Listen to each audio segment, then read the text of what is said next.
So there's no way that's real. Josh, that tweet you said, that can't be an actual. I'm glad they blocked them because this shit would have been at like 100% by now. And just put a clown face over. So for those who, because obviously waving a picture around on an audio podcast doesn't translate very well. So just to let everyone know what was happening, there's a tweet that Josh shared where this is apparently a for real tweet. I don't believe it, but apparently this is a for real tweet where they go, if you own an Xbox, Nintendo, or PC and don't have a PlayStation or you don't support Sony, you will be blocked. I can't stand for those who choose to support mainstream garbage. And I had a stroke like when I read that. And of course, so did the rest of Twitter. So someone responded and goes, I really fucking... as a lot of us thought, because I didn't see these tweets until after, because I was at work. And it goes, I really fucking hope this is sarcastic. And he goes, to which he replies, again, it has to be a troll, but he replies, nope, I'm dead serious. I'm tired of mainstream companies like Microsoft and Nintendo ruining the game industry with bad business that hurt the players. Sony actually cares for... oh god. Sony actually cares for its player. Oh my god. I can barely read this without laughing. Sony actually cares for its players and the games they make show it. Like Killzone and its bad frame rate. Yeah. And the order. And the order. Why do you think the PS4 slogan is for the players? Yeah. Is that the slogan? Is that actually what it is? I think at one point it was for like a month. I don't know if they still use it. They do vaguely. It's like a weird sign off that you'll hear every once in a while, and you'll be like, "They still say that?" And like it's just text, but never actually says it. Shut up! Give us the 4K. Make y'all remember that guy that was in the old PlayStation commercials that would be like, "Oh man, this is the blah blah blah." You guys know why he's gone, right? Yeah. Like the older white dude or whatever. Yeah. Because he did another ad for a tire company or some shit or whatever in which he was playing with a Wii. And Sony said fuck this and pulled the kibosh and cut his contract. Classic Sony. But yeah. Anyways, and then the final tweet was, buy a PlayStation, don't support greedy companies like... Yeah, Sony, the company that in the current gen has the highest grossing income from the consoles. Actually, I think what's even worse is I think that's their bio.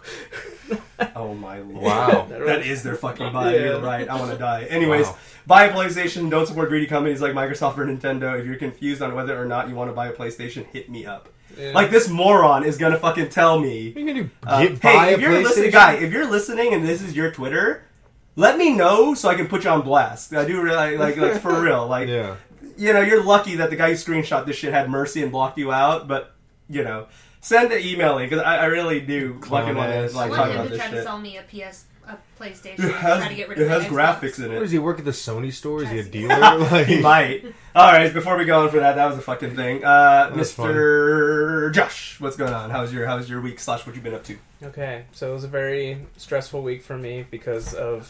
fuck, I was tripping down. Keep going. Because of the fantastic debacle that was the Iowa caucus, so that was annoying AF. Some good news, though. Last night I got to check out Birds of Prey, which... essentially is a Harley Quinn film, but it was really good. Cool. I like the Harley Quinn. Yeah, she it's really great. One thing that really got me interested was I saw on Twitter someone mentioned that it kind of channels some of the energy from I, Tonya. So if anybody has seen I, Tonya, yeah, it's a great movie. Yeah, it's very similar to that where she's narrating and you know all that. So it's very similar to that, and it's kind of like the DC Deadpool as they handled it in the comics. So, really good film. And, of course, people online are already trying to do the whole reactionary take on it. But no, it was a legit great movie. I don't think this is very spoilery, and I think people probably already know, but it's kind of interesting how a lot of people are kind of retconning Jared Leto Joker. Hey man, I'm interested to see his take. I do not like Jared Leto. I think he sucks, but I want to see his take on the Joker. Like, just to see, it's like a car crash. You know, you just want to see what it looks like. Have you not seen Suicide Squad? No, I've seen it too many times. Oh, too many times. Okay, way more than I'm comfortable with admitting. Yeah, I don't really like or hate Jared Leto, but. No, I love American Psycho. I think the aesthetic really annoyed me more. Beat up and axed in those movies. But yeah, they mentioned the Joker. They never show his face at all. Couldn't afford it. Maybe they probably He couldn't choose between Joaquin Phoenix or fucking Jared Leto to be the Joker. No, if they picked Joaquin Phoenix, Leto would have cried again. Yeah, no, but yeah, I mean, really, really good film. I would definitely go and see it again. See, and that's the thing. So finally, like, when I was living with Mario and Josh, before, Josh and I were living together, again, obviously, but, I say obviously, like everyone knows. Yeah, everybody knows. But everyone does now. Everyone knows. But yeah, you know, I did collect, especially on the later Harley Quinn runs, New 52 and whatnot. I had all that shit, and then I even kept them in Harley Quinn, like actual like comic book boxes. I never bought comic book boxes until that.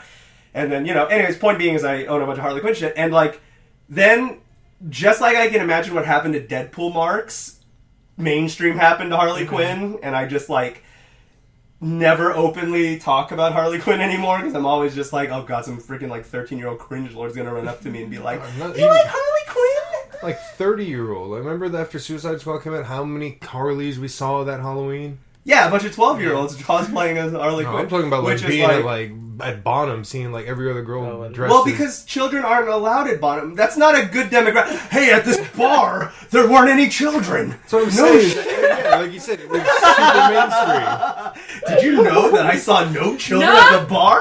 That's fucking crazy. But anyways, I do know. Right, so I do know at the bar at the Time Machine, there was a waitress, bartender. She would dress as Harley Quinn there. Mm-hmm. Yeah. So now I secretly like Harley Quinn. So I'm glad to hear that it was pretty entertaining. Yeah. The thing I especially loved about the film is it doesn't take itself too seriously, which is what I think a lot of these DC films need to do. Because I think they looked at the Nolan films. They're like, we got to make everything gritty. Yeah. But well, that's DC's problem in general, which sucks because, like, I like some of the DC characters, but they always just try to be like, how would they fit in Gotham? It's like, try to make it more fun, try to add more colorful aesthetics to, like, for Harley, for example, that makes sense to be a little crazier. Not to just be like, you know what I mean? Imagine if they tried to do it all fucking grim or noir or some shit. Everything's I so disagree. Oh, okay. I have some opinions on that one. Go ahead. Okay, so I actually saw Birds of Prey 2 and I finished my YouTube review on it today. That's what I was filming before chatting with you guys. Nice. And I did really enjoy the Birds of Prey movie, and I did like that it didn't take itself too seriously. But my problem with DC thus far is because they keep trying to be like Marvel and be a little bit more lighthearted and like, I don't know, more childlike and like just thinking like Justice League and where they were going with that. I prefer the more gritty seriousness, and that's what made The Dark Knight great, and that's what made the new Joker movie great, where I'm like, DC, you're good at dark and gritty. Just give me that. You can have fun with it, but like, don't try to be something you're not. Yeah, I guess it does have to be that balance, I think. Because that's the thing. They need to understand what it is. I mean, it works for Batman. It works for Joker. You know, Justice League, that's kind of... That was a weird one. Yeah, I mean... Justice League was a bit weird. My main criticism on what DC is doing is that they are trying to rush too much into being Marvel. They need to like... We all agree on that. Like, roll back, just pace, like, do your own thing, build up your own universe and lore, and so, John, you want them to be more like Marvel? No, I highly disagree with both points that DC is trying to be like Marvel, because they're not. Because DC... How are they not? DC has always been the penultimate storyteller when it comes to the... But doing all these individual movies to make this movie where they all come together as this team is not like Marvel? No, they went backwards with it. They shoved it in, and they shoehorned this team up really fast. Because they were trying to be like Marvel. But the issue is because they had to be Marvel on the budget of, like, fraction of what Marvel had. They were trying to compete with Justice League, and I don't think Justice League is bad. I like it. I think it's a great Justice League movie. I think everyone did their part really well. I just don't think it's a very good movie, but it's a good Justice League movie because it hits all the points of what the Justice League was. I grew up watching the DCAU, so that's exactly what I saw in the movie. Did we watch a different Justice League AU? I was going to say, I'm not sure if I watched the same one. I don't know, it hit all the points. You know, Batman gave his little quips, the Flash. Ezra Miller is the perfect Flash. Henry Cavill seems to have finally found himself as Superman, which is why I'm disappointed he's not going to continue. Digital upper lip and all. Exactly. Yeah, that shit was weird. Yeah. They should have done the same thing in The Witcher, but anyway. Oh man, no, do the opposite. They just digitize the beard. I mean, they may as well. It kind of looks right? like that's what they did. But anyways, yeah, no, for sure. DC. Yeah. Anything else, Josh? I mean, yeah, DC is a can of worms. That's all it is. Yeah, like I don't want to go like too. We could go on forever. Yeah, this would be like a whole thing. Yeah, but Birds of Prey, really awesome. I highly recommend watching it. Good to know. So. All right. Dope. And before Mallory goes, we were instructed, or I was instructed, and then Josh by proxy, to not... Okay, so what was brought to attention through several listeners was that every time Mallory's about to talk, I hijack the point, and then Josh also gets influenced by me and starts co-hijacking the point because he gets into what I brought up. So Mallory will be like, so I played Outer Worlds, and I'll be Outer Worlds. What a fantastic RPG. Obsidian at their greatest. Pillars of Eternity. Vegas doing Bethesda. Better than Bethesda. There's no competition, blah, blah, blah. And Josh will be like, oh yeah, I really like New Vegas because blah, blah, blah. And it fucking daisy chains him there.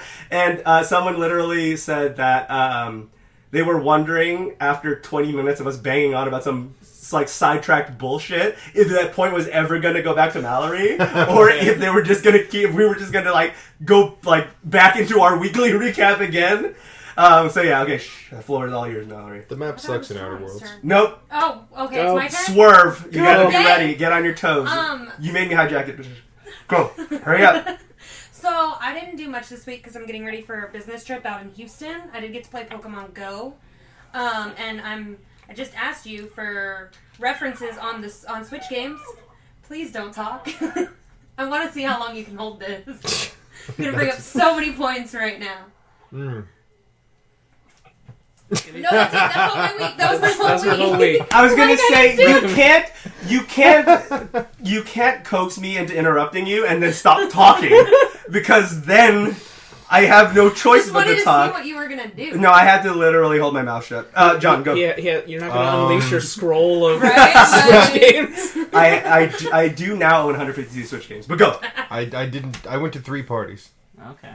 Nice. That's it. All right, cool. So I played. I started a new playthrough of Blasphemous because I got stuck on another run, and I think it's because I got another power that I shouldn't have. And of course, the game saves already once you pretty much go to the next room. So I'm already fucked. So I want to try something else. So I have to go all the way back to the beginning to try this thing. But oh well. Blasphemous, a lot of fun. I think that it has a really high learning curve, but I like that style. Where in other games that are all the Souls-like in the genre of whatever it's in, because Blasphemous definitely takes a lot of cues to Dark Souls. I do think that it is different enough in a way that meshes more with my playstyle in terms of it still has a high learning curve, but it's a little more forgiving in Dark Souls where I get stuck, there's a way for me to maybe work around it in Blasphemous. Yeah. So I did enjoy that a lot. I also started playing another, because I had it on PC, so now I have it on Switch again, Darkest Dungeon, which is always super fucking hard. Even on the entry-level baby difficulty that they ask you to start at if you're not very good at the game, it's pretty relentless. It's, RPG where if you played anything with permadeath, your characters can die, so you're going to want to... Oh, right. Oh, shit, I forgot to say that. Thank you, John. But anyways, your characters can die. You got to be really careful about your loadout because there is a lot of consequences when it comes to retreating from a dungeon. You have a sanity meter to go through. You have, there's a whole bunch of mechanics that they do introduce in that game, which is a lot of fun. But in the end, it's another game that's difficult, but I do feel that the reward matches the difficulty level, which is always my gripe with games that are intentionally difficult. Cuphead. So there's 3 episodes where I go, yeah, so Cuphead. Oh, and then there's 2 videos, so I need to stop. Everyone gets it. I don't like Cuphead. I think the point has been made enough that when I was listening to some of the stuff, I was just God damn it, I can talk about Cuphead. God damn it. But we beat Anthem. You just get oh god, I know, right? Get non-PTSD. Basically, and then I saw a tweet. Anthem still has their Christmas tree up, and everyone was yeah. Thanks for ruining one of the news stories, John. Idiot. Anyways, but yeah, no, that was one of the news stories. But don't worry, let's talk about it now. And then another thing that made me laugh is, I don't know, you didn't have to see the Super Bowl, but everyone at least heard of the stupid ass peanut commercial that was in the thing. Yes. That, like corporate coaxing into like, hey, Baby Yoda's hot. This thing that's not even really Yoda, but Baby Yoda's hot.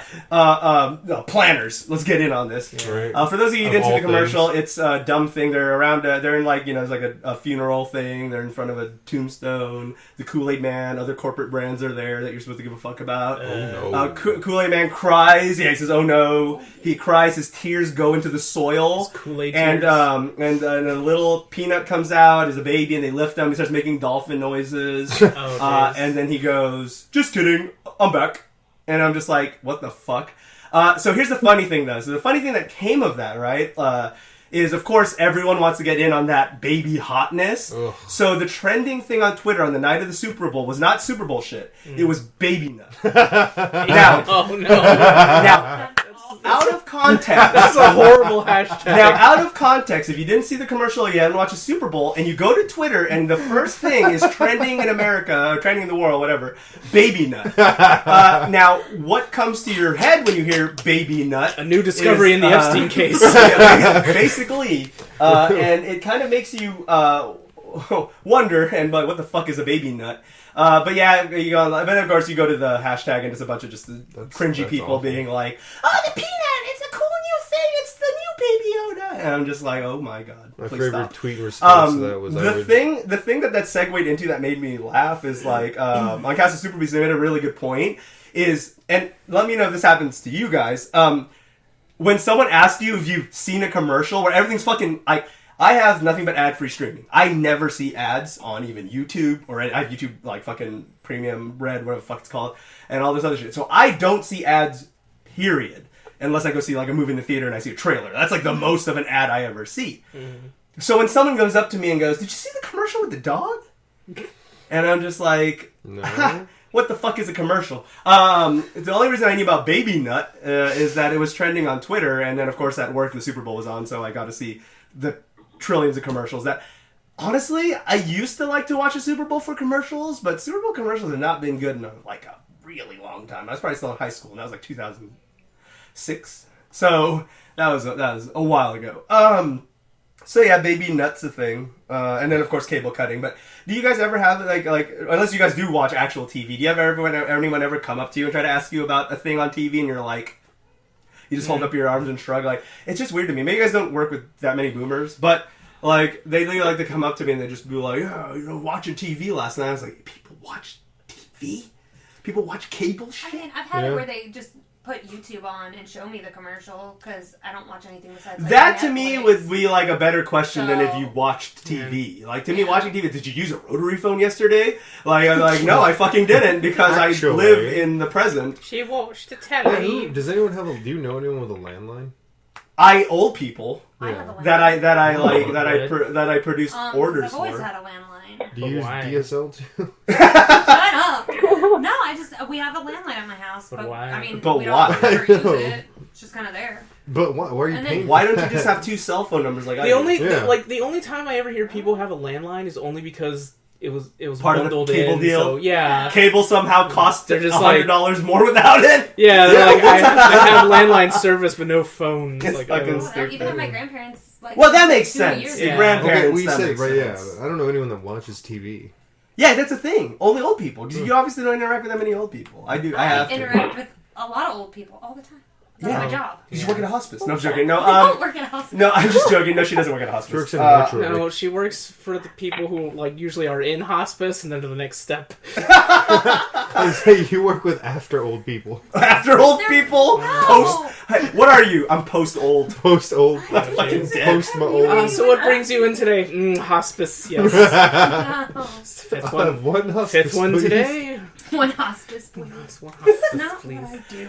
All right, enough about baby nut. Even though we're past that, I just wanted to say baby nut again because I figure if you say it just the right way and you just be hashtag baby nut, like sounds creepy no matter how nut you say or it. baby nut. Baby nut. Yeah. Sounds creepy. Yeah. No, just imagine. Did you guys see the the Baby Nut commercial last night? I'm just like, whoa, I don't know if I want to. Down there, Grandma. I don't want Chris Hansen coming to my house. That's why I don't look up what Baby Nut. Or imagine the FCC the Google cleared that shit? Yeah, imagine the Google searches. Like how many people said, "What is Baby Nut?" And like they click the image tab, and that's a whole thing. I don't want to live here. Like, who thought that was a good hashtag or a good idea? A boomer. You know who thought so? A boomer that works at Planners. Exactly.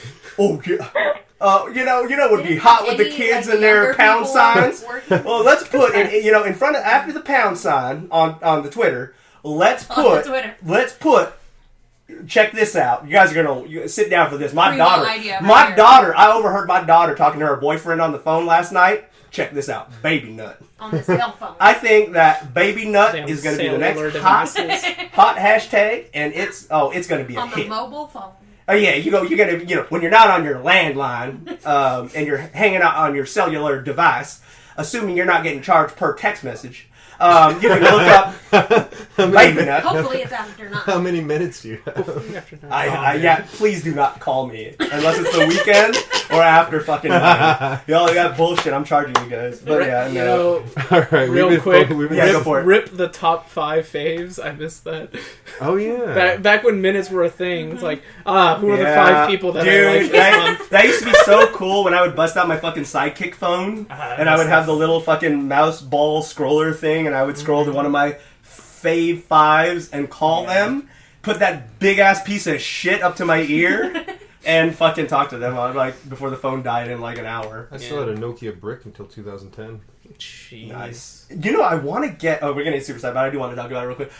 Of all the new, I'm not into the folding phone trends, but I want that Razr so bad. Dope, right? If it wasn't $1,500 fucking dollars, I would be in on that shit. But that's a lot for a fucking, literally an old style phone. But it's cool though. I love the fact that it does have that small form factor and then flips out to be... It doesn't have quite the satisfying flick because I played with the demo. Yeah. But, this is how we kickstart the Roaring 20. It does have, exactly. That's what I was going to say. Remember your Razr calling your peeps before I the never MCR actually did show? on a Razr, so that's why I wanted to be 30 years too late and have one now. I had my brick and I was happy with it. And I broke it the first 4 day. days I had it. Oh, jeez. The first day, you mean? No, the first 4 days. Rip. You would think that because of the Sidekick... Oh yeah, for the kids listening, because there's a lot of the little chitlins listening.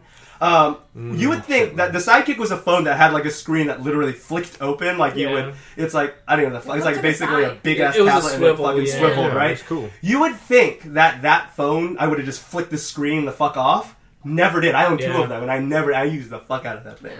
And there's something that's so satisfying about physical keyboard buttons. It felt so fucking good. Like, I mean, I'm down with swiping all that bullshit, but like, especially when it comes to fucking just the, you know what I mean? Just even with haptic feedback, it's just not the same. Oh shit, I fucked up the podcast. I put the click thingy on. So right, so I was supposed to introduce the guest, and then I started talking about phones. I'm sorry. No, I'm sorry. We're now a phone podcast. It's actually public demand that I apologize. Oh, okay. No, it's not. But anyway, so we have this on your cellular devices because we're a phone cast now. Sorry, I didn't want to contribute to the noise wall that was happening, so I was waiting for it to wean out one by one. First we were all talking, and then Mallory stopped, and then I stopped, and then the ad went on, and then it was done. Okay. So now we're good. So we have multi-talented. I don't even know if I should just introduce them as a cosplayer because they do all sorts of shit. We have. Amyra, what would you introduce yourself as? Because you've got a lot going on, especially when you go to the website and you get to see all the things you're working on. Many hats. I mean, the general thing, I guess, is just to be a blogger. I don't know, to pick one title, but my blog goes into different avenues where I'm trying to do cosplay, but I also am like a journalist that gives you gaming news, and I give you movie reviews, and I give you lifestyle tips, so... Yeah, it's a lot.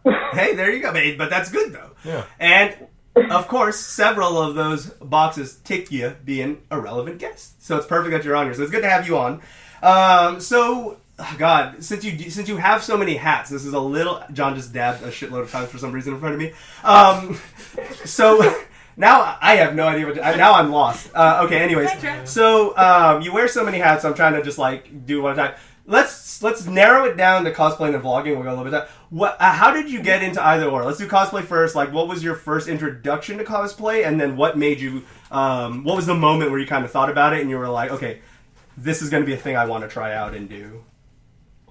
Right. So I've always just been into fashion in general. Like I almost went to school for fashion design, but I switched to graphic design. But fashion was still always like a passion of mine. So with my love of fashion and nerdy, I'm always like dressing to theme. So if I go to movies, you're gonna see me like dress up like that superhero, or I'm gonna be that dork in the Star Wars line with a lightsaber. Like that's just who I am. So with that being part of my life for so long, like I was always interested in cosplaying because like I would see it and like see like people transform into full characters. I never really had like the chance to do it because I had like a horrible ex-boyfriend and was in a toxic relationship, and he kind of kept me from all that stuff.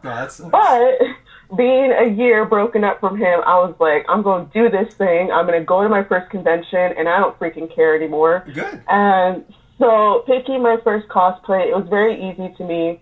I thought about the first video game I ever played, which was Mortal Kombat. I'm pretty sure MK2, if I'm going to be exact. Nice. And so I was like, my girl is Katana, so if I'm going to go to my first con as my first cosplay, it's got to be her. And so I just, for months, was working on it, bought what I needed to buy, made what I needed to make, and there it was.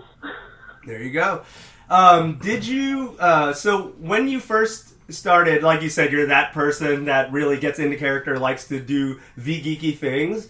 Aside, obviously, the anchor that you did have at one point, which thankfully is now out of your life, so I'm glad that, that's not a thing anymore, because that always is a tough thing when someone is kind of dragging you down, especially in a very, beyond just your hobbies, like in a really negative way, but, did you ever find it really hard to get geeky? Like, for example, I am into, like, some nerdy shit, like gaming and anime and stuff like that, but I have a really hard time, like, going into public and then, like, I don't think I could ever cosplay because I would just be like, I don't want anyone to take pictures of me, like, dressed like this. Like, even if it was a really cool cosplay, I would be like, yeah, I like it, but I don't really need to show that I like it. So, like, I'm always, dressed like, all fucking hip-hop or whatever, but on the inside, I'm just like, oh, yeah, fucking, listening to, whatever the fucking, I could be listening to whatever song that's actually talking about said anime or, like, whatever video game, but I'm not gonna, I don't really dress like it too much. I mean, I'll have, like, a little Pikachu on my hat once in a while. But anyways, did you ever find that to be a struggle, or were you always comfortable with just, like,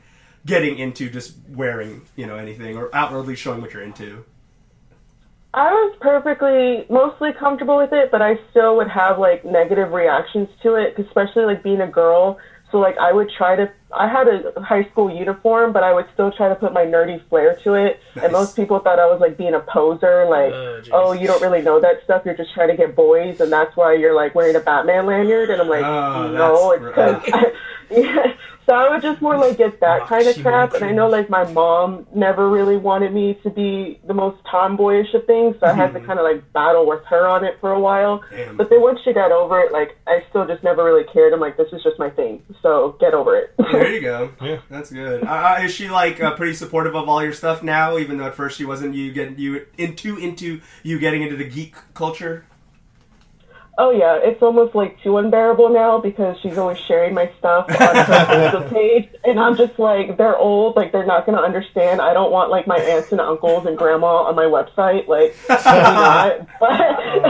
But, yeah, I mean, it's free advertising, so whatever. Hey, there you go. And that's good, though. At least, like, yeah, she's come around, because I know some people that may have a niche job or occupation or something that they're into that they still really can't reveal to their folks, because not that their folks will, like, shun them or, like, ban them, but they just really don't want to have that conversation or interaction with their parents. They just be like, just think of me, I'm just some kid. Yeah. You have no idea what I'm into. You still think I only know the X-Man. That's what I'm into. The X-Man with the sharp things on his hands. With the knives on the knives on his hands. So that's good. Yes. Huh? Oh my fucking god, I almost had a stroke. John, you're gonna give me a stroke on the podcast one of these days just because you're gonna keep saying creepy shit like that. I'm gonna die. So yeah, okay. Now, as a blogger, journalist, what got you into that thing in terms of, like, really wanting to report what's going on or what's hot, and also you can also throw in the whole life tips thing. What kind of, like, got you into that as well?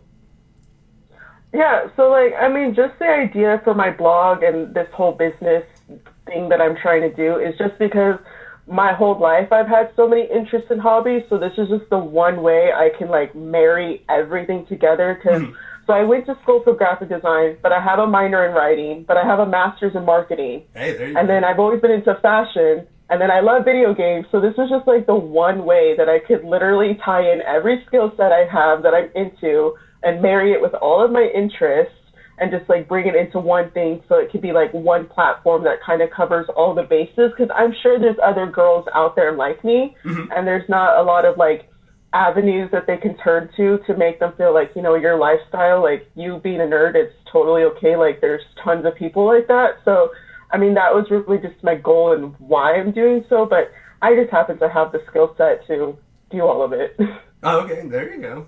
But yeah, it is always nice sometimes to get to actually tie everything together. Like with the content creator stuff I'm doing, I finally found that medium where I kind of get to do a lot of the stuff that I want to do all together as one big project instead of having them all separated, which is what I was doing at one point. I was doing a bunch of different branding and stuff like that, but now it's all kind of blanketed together, so I actually do like that. So it's always nice to finally find that balance of everything, which is it's always good. You mentioned liking Mortal Kombat 2 specifically. What other video game really stuck with you growing up aside Mortal Kombat that still to this day you hail as like one of your true favorites? Probably just playing the Arkham series, including Arkham Origins, even though I know that's technically its own thing because of the creator portion of it. And also, I don't know, just thinking about when I had my first system, because my parents kind of always didn't let me have my own system. I'd have to like go to friends' houses to play. So thinking about having my own system and like the first game I was like really able to crack down and beat all the way through was like Resident Evil 4 and 5 and then 6. So like the Resident Evil world and then like the Arkham world are probably like the two biggest memories I have of like, yes, I finished it. You know, I got the achievements. Yep. Oh man, Resident Evil especially. Like 4 is probably hailed by many as like the best one. I'm partial to 2, like I'm a Resident Evil 2 person, so I finally got my comeuppance last year whenever Resident 2 Remake came out. But man, 4 is really good. I think that's when the series found a good balance of stepping away from the archaic stuff that kept some people away, like tank controls and some of the other elements that were a little too... See, that's the thing. Some people would say it's considered hardcore. Other people would say it just was not great aging mechanics, I guess, in some of the older games. But 4 modernized the series for the better, I think. 5, I wasn't that thrilled about, but I did like the co-op experiences I did have. I did beat that game twice on co-op with 2 different people. So that was a lot of fun. But as a Resident Evil game, I think the series lost its footing a bit in 5 and 6. And then 7 was a big surprise just because... like, it was really different from all the other Resident Evil games by, like, premise, POV, like, all this stuff. But it was somehow still a really good, like... It still had characteristics to it that still made me somehow think of Resident Evil, even though there were so many things that were making me think of other franchises. At the time, of course, PT kind of really inspired them to go in that direction, because they were thought, you know, before Silent Hill died, they were thinking, oh, this is going to be our big competitor, let's try to take them head on in their own turf in style, and it ended up, you know, obviously... having no competition, actually. Having no competition. And still being a good game, considering the fact it wasn't really zombies, it wasn't really... But there was still something about it that felt Resident Evil. That game was a little too much for me, especially the POV thing, because I'm a big coward. So the few minutes I spent on it in VR, when I finally got to try it with VR, holy fuck that game. But it's a great game, but fuck that game. So yeah. What about... anyone? Any Resident Evil stories? I mean Resident Evil 2 was my first one on PlayStation. I absolutely loved it. Then went back for Director's Cut. 4 was great. Like I feel like I'm really weird with Resident Evil because I'm not the hugest fan, and I never really went out of my way to keep up with the franchise. Right. But I really loved 2 and 4. I even have an Umbrella Corporation scarf. Nice. That's cool. I like to wear when it's cold, but yeah. I know I'm in the very small minority that kind of enjoys Outbreak. Yes, that is a very small camp. Yeah, like I never played it online, but I liked the concept of... The concept is great, for sure. Yeah, I was like, oh, so this is like an isolated incident. You get to choose different characters, and they each have different perks. Like, I would usually play the girl that had the extra storage space. Right. Because I always felt that was more important. That's more important. It is actually. The other. What was the other perk? I know there was like a guy who deals higher damage with handguns or something like that. Yeah, but like, fighting in Resident Evil is usually never that great of an idea to begin with. I think one person could make better medicines. So you never played it online, right? I never played it online. So you never went through the plague that I did, which is when you play it online, right? Because we're talking about primitive ass online, right? Yeah. There was no voice chat, so imagine, like, what could happen is the two characters, the other guy could be... keyboard, right? If you had one, yeah. Oh, fun. So what happens is, say you're both playing controller and just both straight up just like, the other person would just have to know, because if that person was to pick up an item that you guys needed to progress, but you knew what to do with it and they didn't, you could be running around the map looking for this item to progress and not knowing where it is, but then you can't. There was no ping system or auto commands to talk, so there was no way to tell them the key. Do you fucking have it? Like, because then because some people were just dumb and would pick it up and just run around and be like, "What do we do now?" And it's just like, "Well, I know where the door is, but I can't tell you that."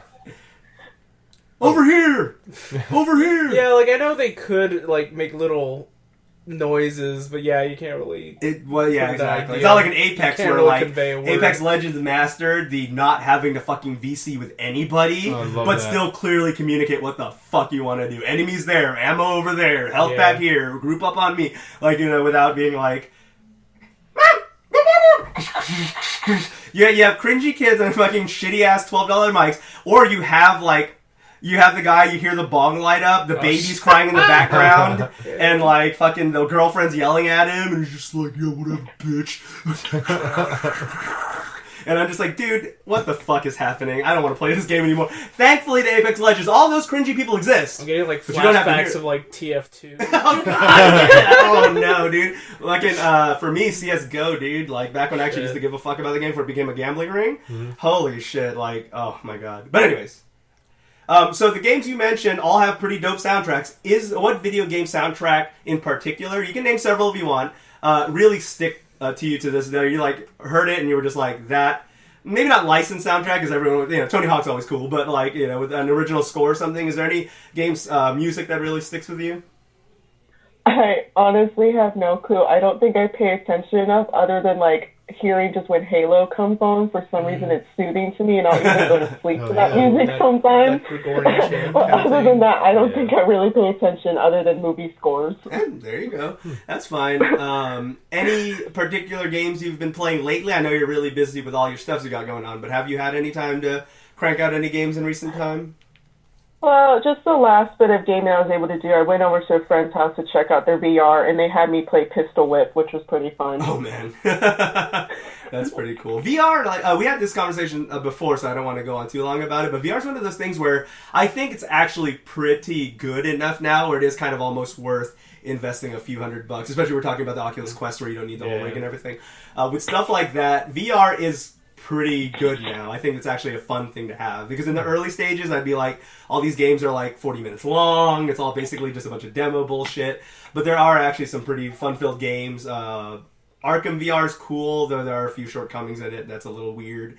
Like one of the quirks it has is, so you'll be playing around, obviously you're Batman, you're doing the whole cool, you're being Batman, and then a cutscene will happen and you see Batman, like it's a standard ass cutscene. It's not a first person cutscene. Mm-hmm. So now you're watching Batman jump through the roofs and beat up criminals, and you're like, but that's me. I'm Batman. Why am I having an out of body experience in the middle of the game and I'm watching this weird thing? And then another thing they do is if they don't do that, the screen just goes black and Batman talks, or it's narrated what's happening, and you're not seeing anything. That's which, as you can imagine, on a VR fucking game, how bad that translates. Yeah. Where you just go blind and just like, so Alfred, the blah blah blah. I'm like, what the fuck why can't I see anything? Am I fucking Daredevil now? Why the fuck why did it become like, did it shift games? That's weird. I mean, I could probably understand some of the concerns of not having like Batman jumping through rooftops in POV because of like motion sickness. Everything. Yeah, motion sickness. But some of the games that is a bit immersion breaking when the point of VR is your Batman. You finally get to be a Batman. You finally get to do it. The thing everyone wanted to do finally gets to be a thing. But other than that, it's pretty good. Now, Arkham VR is super old. So, like, obviously that was in the earlies. So for something that early, not bad. It just had weird, things like that. Yeah. But then the rail shooter for Until Dawn was the what the fuck was it called? Rush of Blood. It's the roller coaster shit or whatever. Rush of Blood. Rush of Blood. Thank you. It was a very particular one. Some people really like it. Some people don't. It's more like a roller coaster, like amusement park ride than it is like. It was weird. A lot of people, especially if you enjoyed Until Dawn, were kind of wanting a proper sequel, and then when they found out it was just literally a roller coaster thing, people were like, eh. Mm. It's on-rail shooter, going around, and the map's flying around and shit. It's alright, but not for everybody. Right, what was the other thing? Alright, we're talking about the games, and then... Oh, right! PAX South. How was your PAX South experience? Because only Mallory got to go, and we were talking about that, but did you have fun there, and was it your first time, or have you been to PAX South before? No, it was my first PAX, first con, first everything. Oh, nice. Wow. How was it for you, coming from a first-timer's experience? It was pretty cool. Like, I kind of slightly knew what to expect just because I had, like, watched people's vlogs for 2019, and, like, my boyfriend worked it in 2019, so he, like, kind of filled me in, too, on, like, some stuff there. But I could kind of tell, though, that it did seem like it was smaller than usual, at least as far as, like, vendors go, and, like, how big the expo hall was. Mm-hmm. Yeah, it I could was. just, like, already sense that from the beginning. Mm-hmm. Yeah, that's the thing. But other than that... Go ahead. Oh, just, like, other than that, it was cool. I just hated that, like, I got sick and had to leave early. Like, people were trying to take pictures of me, and I'm just, like, trying to breathe. Like, I am dying. Oh, I gotta go. That's awful. You're, like, trying to be cool, but you're, like, at the same time, I'm actually having a problem right now. Like, please get the fuck up. Yeah. But I can't. I don't want to say that, though. I don't want to be that person. Yeah, PAX is one of those things where I didn't want to shit on your parade early. That's why I wanted you to lead in first. But I really wish, I think if you had gone to the first PAX especially... And I say that because that's the only one I've been to. I was trying to sound all like, oh yeah. So of all the ones I've been to, which is the first one, and allegedly the best one still, there were more vendors. Capcom had a presence there. There were more indie devs and stuff like that. Oh, yeah, and that's the thing is it seems to be shrinking, which is weird because all the other PAXs had humble beginnings, but have grown exponentially since then, especially PAX East and Prime. So it's weird to hear, because again, I haven't been in a while, but it's weird to hear from people that have gone all the time or have gone to at least the last few, that it does seem to be getting, like fairly smaller. And even a first-timer, like, again, you saw some of the stuff from previous footage, but even you already were able to feel that out, and it was your first time going. So that's very interesting perspective. Yeah, I almost have a feeling that PAX South is almost becoming PAX Unplugged 2.0. Kind of. Because last time I went, the most fun I had was, aside from being able to visit some panels, but the most fun I had was being able to play games. Right. That was when I played the Transformers TCG for the first time, and that was the majority of my Saturday was that, and I had a great time, and it was much better than roaming around the expo hall, like, 3 times, being like, okay, I've seen, like, everything already. Was that when you went to the eBay booth? Yeah. I love bringing that up. We kept going to the stupid eBay booth and having to deal with the stupid raffle guy. I just like to bring that up to give Josh PTSD. It's funny. No, I already have this, I guess a bias, but, like, if you're reading... Like, for a raffle, I automatically hate you. Because, like, everybody just wants to get it done, but no, you're the raffle hype guy, so you have to delay it and make it seem like it's the most exciting thing ever, and then make stupid number jokes. It's a number! Oh my God. Yeah. Well, the worst thing was the guy, because the tickets kept starting with similar numbers to that Tony Two-Tone song. Oh, no. So he kept making the 8675309 joke, people only laughed like the first time. And he kept doing it? Yeah, he kept doing it. It was like, I hate this guy. I hate him. Yeah. Amyra, from if you've seen footage from other cons, is there any other con that you're excited to you would like to go to? For example, our dream one to go to would be Dragon Con as of right now. That would be a really cool one to go to. Magfest would be sick. Yep, those two especially. Yeah. I guess. Go ahead. Yeah, the only ones I would say I'm interested in is just because they're the only ones like I know about is like TwitchCon, and I would have rather gone to PAX East than PAX South. It was just convenient that I was already here. Right. But like I want to do PAX East. The next con I'm gonna go to is RTX with my friends. Oh, nice. Hell yeah. Yeah, we're supposed to be going, so that'd be cool. We'll probably hit you up around then. That'd be fun. Yeah, RTX was fun. We went. John and I went for the first time last year, and it's a really big con. Yeah. Like that's probably one of the bigger ones we've been to. So like, even to get into the merch booth area, like there was a long ass queue. We were in that thing for like almost an hour. About 45 minutes, just chilling. About 45. So yeah, it was cool though. Yeah, the con itself was pretty cool. That's where I got to meet my heroes there, so that's always fun. Baby Nut. Let's see what. What's on the docket, Baby Nut? Baby Nut. Let me wipe that off. All right, before we get into the news, let's do le plugs. Mr. John, where can everybody find you on the internet? Evil Dead Guy, either @ or _. Mr. Jauj.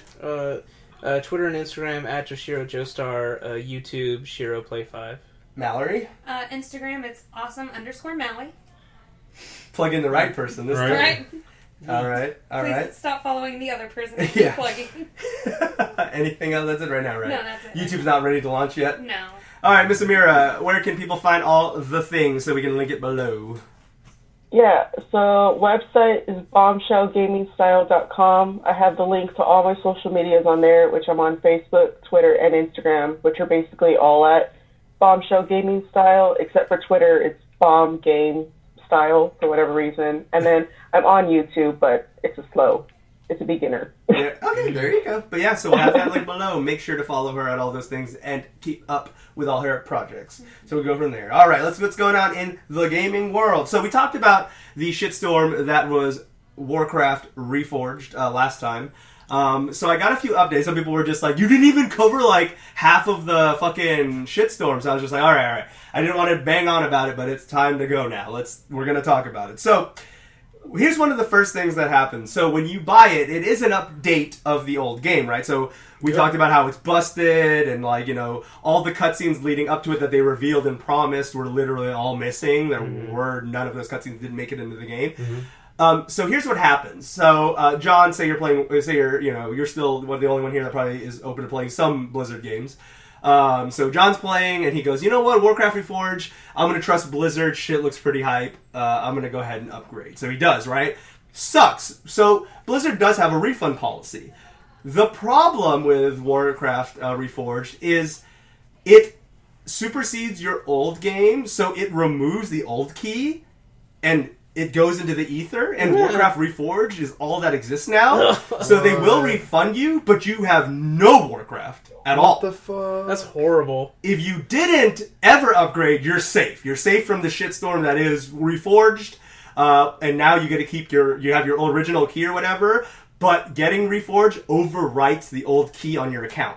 So if you ask for a refund, they'll be like, sure, we got to pull the game, which means we're pulling the entire game. Yeah. So that's that. So there's no way for them to undo it. It actually overwrites the code and the actual serial key to your account. That's Classic lazy Blizzard. development. Yep. That is horrible. Especially because there's no way they didn't know that it was going to be this busted. So it seems like they intentionally, because they're like, you want the shitty busted one or nothing now. Yeah. They pretty much punted. They pretty much were like forcing at gunpoint for those who upgraded to just deal with it, basically. Yeah. Of course, they did some bullshit J. Allen Brack apology of like, it wasn't really J. Allen Brack, I don't think, but like just in general, where the team was just like, oh, we're sorry, it sucks. And I'm just like, yep, Okay, probably cool. should have like made it good instead So of that. right. But again, it's too intentional and too sus for them to do it where it overwrites your old key. That's such bullshit. They knew so many people were going to want refunds that they pretty much were just like, you want one still? Yeah. And so many people were probably like, well, I don't want to literally give away money because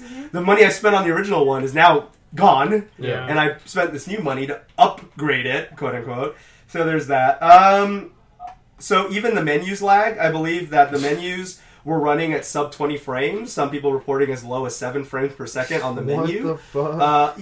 Despite it like being like just an FMV running in the background over like with text over it, it's just even the menu runs bad, and that's just the beginning of it. Here's what else. It launched with no possibility of clans, no profiles to do different saves. You just had the one profile.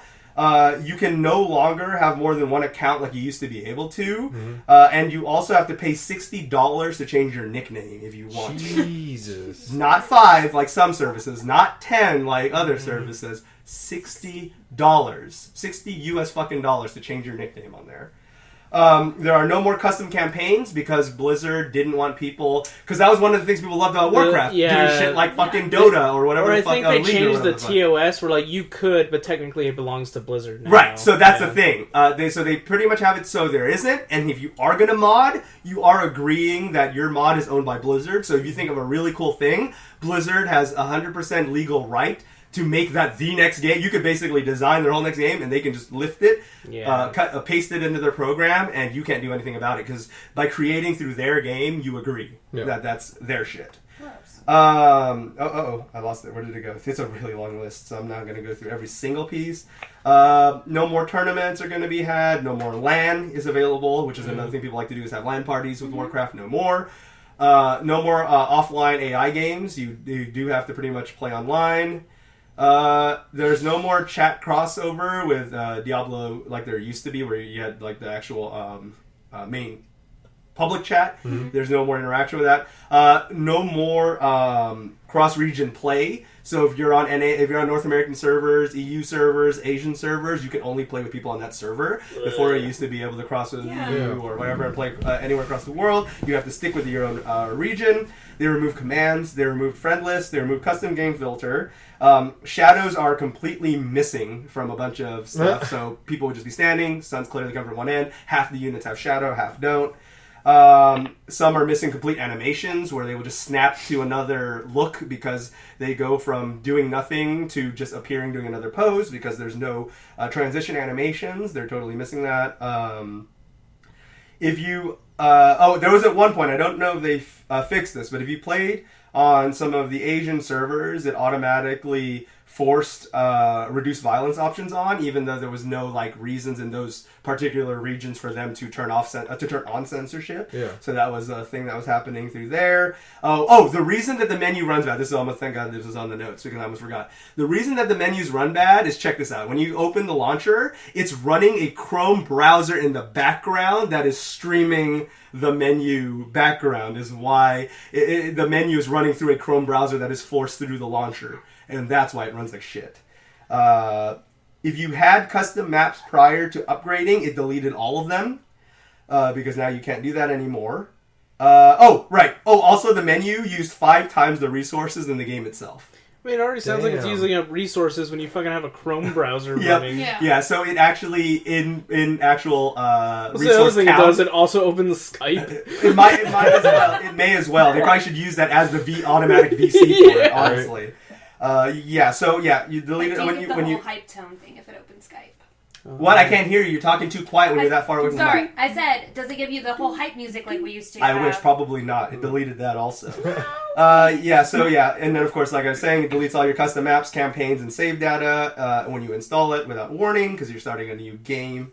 Even though then they always jump back and forth between it being a new game is why they get to do this, but then also going like, no, it's an upgrade. That's why we get to do that. So they do the whole have your cake and eat it too thing. No keybinds, any macros, none of that shit. Lame. They removed several lines from iconic lines from several characters. Children in campaigns that could be killed can now no longer be killed. Some cutscenes were just cut out completely for no reason, probably because they couldn't upscale it properly. It still looks like shit. Some of the English voice acting is just missing, so they'll be talking and then no more. Some of the foreign dubs are just really, really bad. Some of the parts of the story are just completely missing. Menu UI also looks bad. Chat clips through or doesn't show the entire thing. Anything else? Alright, so they're just making bullshit on Twitter to defend it without giving any real reason. And the number one thing to remember is this game was already delayed for like over a year for QA. Wah, wah. So, yeah, fuck that. I just don't get it anymore. We live in this era where Fallout 76, fucking Anthem, all this shit just comes out. It takes forever to come out, and then it's just so fucking half-baked. Yeah. Not that we really approve the No Man's Sky defense like we always talk about, but at the same time, at least that one did eventually deliver it. Yeah. All this shit is just showing all this weird stuff. I just don't feel like they're going to fix it. Yeah. They don't care anymore. And that's the thing. And it's just like, why did you even bring it back from the dead? Like, everyone's still playing Warcraft. There's still a shitload of people that were playing Warcraft. Now they have a fucked version. Fucking hell. Fucking Activision I was Blizzard. gonna say, is that more Activision or is that more Blizzard? Well, they're the same company, so... No, it's not. So- doesn't really matter. So exactly. Was it more Trump or Donald? I mean... Probably, since it's the same guy in his own bullshit, but there's that. Oh no, we got political! Alright, so, Final Fantasy 15 and Wolfenstein Youngblood. One of those games is good, and it's a Final Fantasy game. Is on Xbox Game Pass. Oh, nice, good. Wolfenstein Youngblood sucks, please do not play it. But Final Fantasy 15, cool stuff. Don't know if it's the Royal Edition with all the DLC, probably just the base game, but regardless, cool stuff. Final Fantasy 15 was cool. Boy band simulator. It was a really good game. Which was a lot of fun. Cool car. Phil Spencer, Who? Mr. Xbox Man, has stated that they're not really worried about Sony and their PS5 nonsense because their true competitors is the Stadia and whatever the fuck Amazon's working on. What? I forgot what the fuck Amazon is doing. They're doing some cloud-based bullshit too. But so Microsoft says that with the billions, with the several millions of dollars, maybe even billions of dollars that they've played on the cloud, where they've put in they're all in on the cloud. Microsoft is like, the cloud is the future of gaming. Yeah. So they're not really Sony and their archaic bullshit where they have video games that actually are fun to play. Fuck that. We want the cloud. We're chasing this pipe dream where you're going to stream bullshit 4K games on internet that's literally made out of potatoes. They're chasing the Stadia down, and that's their true competitor now. So in this generation, it's the generation of the cloud. Stadia's the competitor? Phil Spencer really needs a huge roll of tape wrapped around his mouth and then thrown into the ocean because he is just... Every time he opens his mouth, it's always bullshit like this. You had the gender-neutral controller shit he was so proud of, and then with Stadia, when Stadia was talking about it, there was that bullshit, and then now Phil Spencer's coming on about this. What is a gender-neutral controller? Oh right, John wasn't there for that. So for the Stadia, the CEO, I actually said Phil Spencer was it. It's a different guy in charge of Google, obviously. It was the Google guy. It was the Google guy who used to work with. But he used to work at Microsoft and Sony, which is why I got confused. Yeah. But anyways, not Phil, the former Phil Spencer, before Phil Spencer was Phil Spencer, was talking about the Stadia and all the good points and all the bullshit and how awesome it was. And they said that the thing that was really revolutionary about the Stadia, other than cloud gaming that doesn't work, is they just changed the game with gender-neutral controllers. Yeah, man. They introduced brand new controllers that totally didn't exist on Xbox, Switch, or PlayStation before. Not at all. Green, white, and black. So now gender is saved thanks to Google and Stadia. Yeah. It was so stupid. They were so proud of it too. Like it was this whole they were so proud of their press. They were just like, we're revolutionary. We're fucking. Like you just grab a green controller. It's like, take that. Can't assume. It was wasabi green too. Is what specifically it's wasabi green. Oh, Yeah. wasabi's good. So. Okay, cool. Yeah, I'm just gonna pour a tub of wasabi. So I don't I know. don't Like literally play with my wiener now. Just that buttons. escalated. Make it gender unneutral. Gender unneutral. Wow. Okay. So. Anyways. Right. So the thing that comes to mind is obviously this is a bunch of bullshit, right? But they're basically just changing the goalpost. So they can't say that they got their ass handed to them by Sony anymore because that's happened literally every generation, with the exception of the 360 where they had a lead and then lost.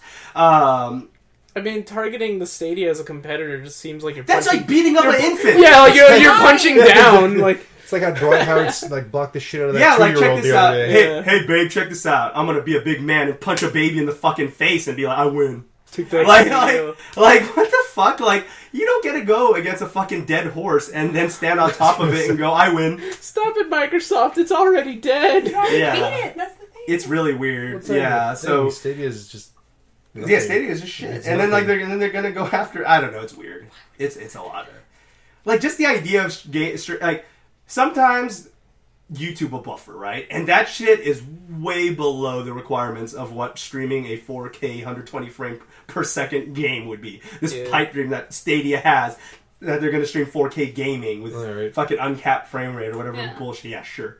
That's just not a thing. Microsoft playing with muscle arms. Yep, basically. Saints Row 4 is confirmed to be coming to the Switch.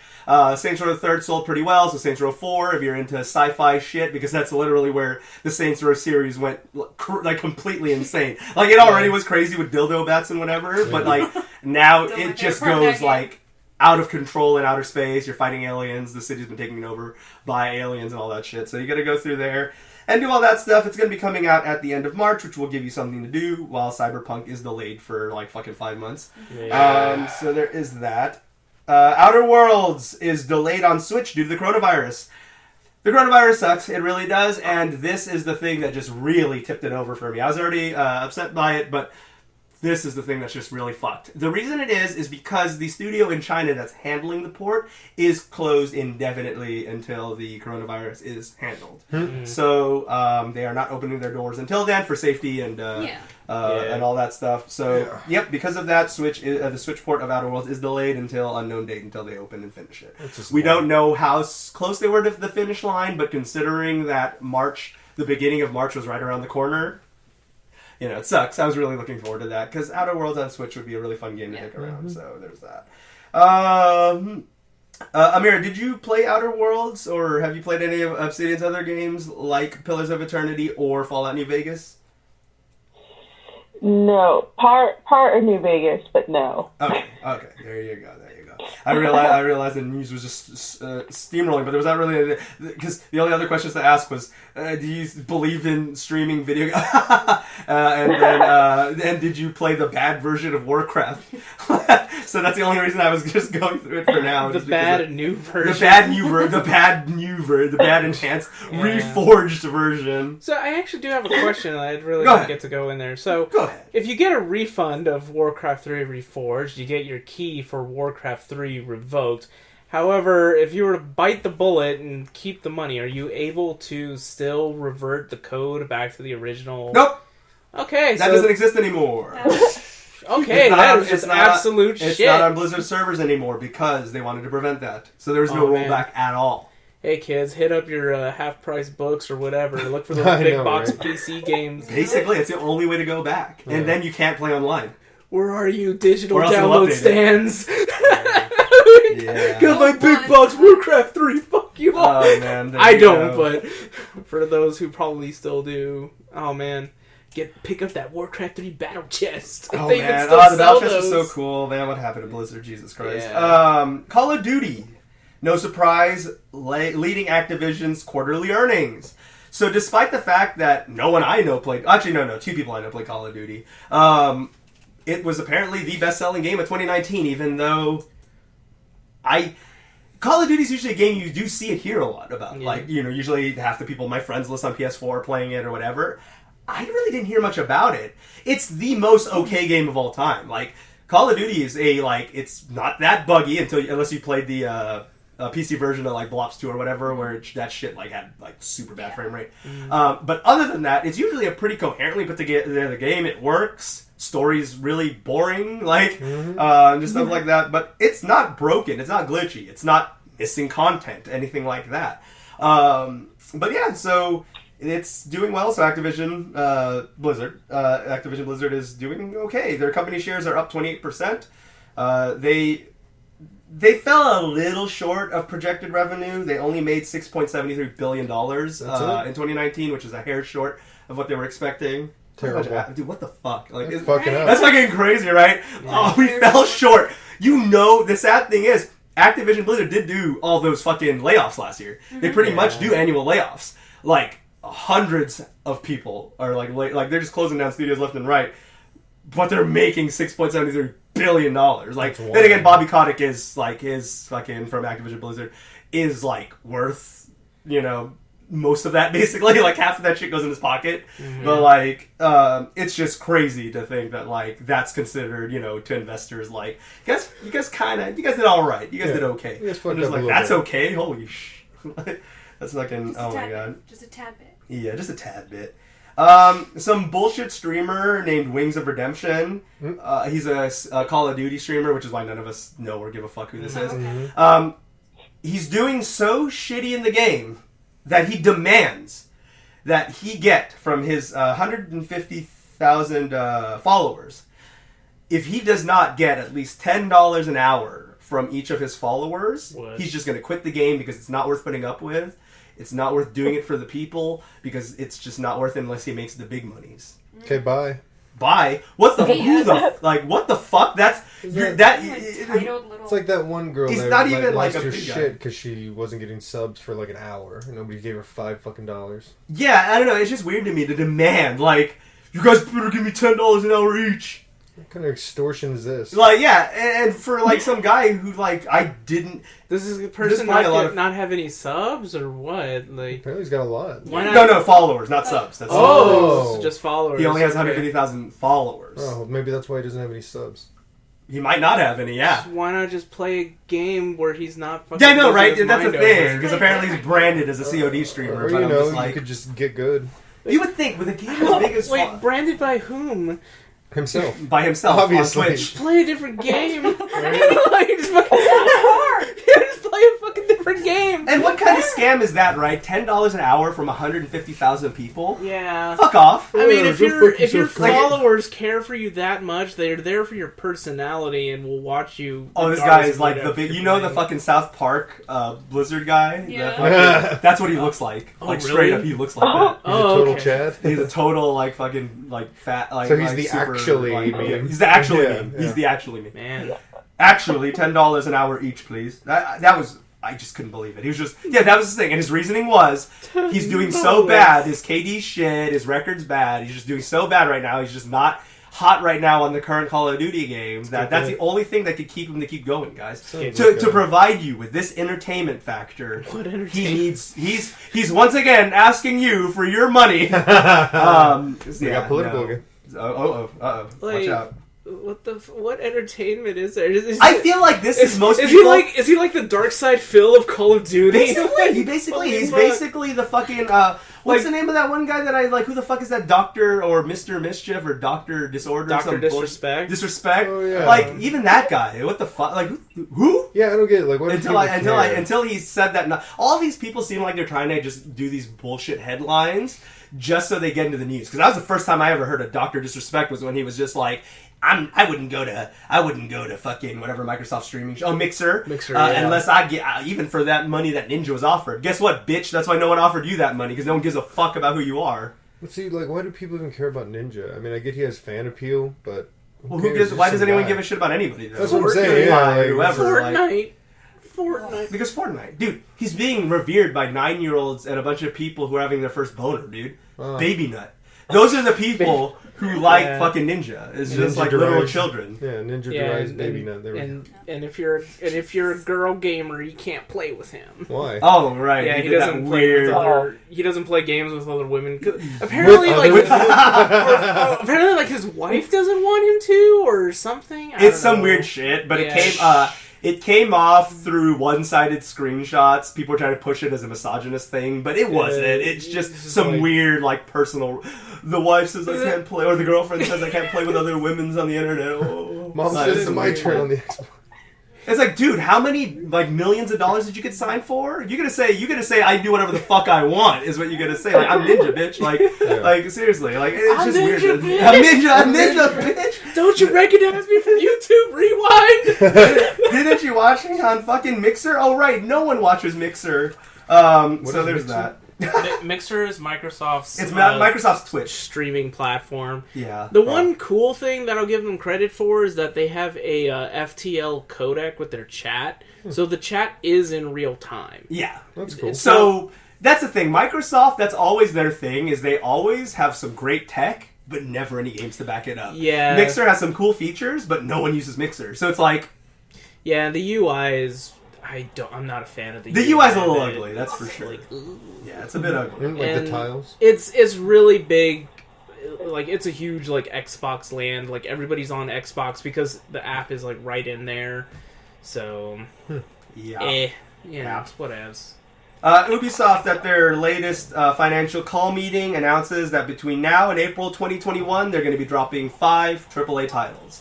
3 of them we know for sure is going to be Watch Dogs Legion, Gods and Monsters, which just has that weird quick teaser, but it's like no real gameplay, so can't really judge that. But, you know, mythological shit is always cool. And Rainbow Six Quarantine. That's a bit controversial of... That's a bit... Oh, God, I realized Josh has started making cookie noises next to the microphone. Rainbow Six Quarantine. I don't know if that's going to be a working title anymore, or if they're still going to call it that. That's a little current.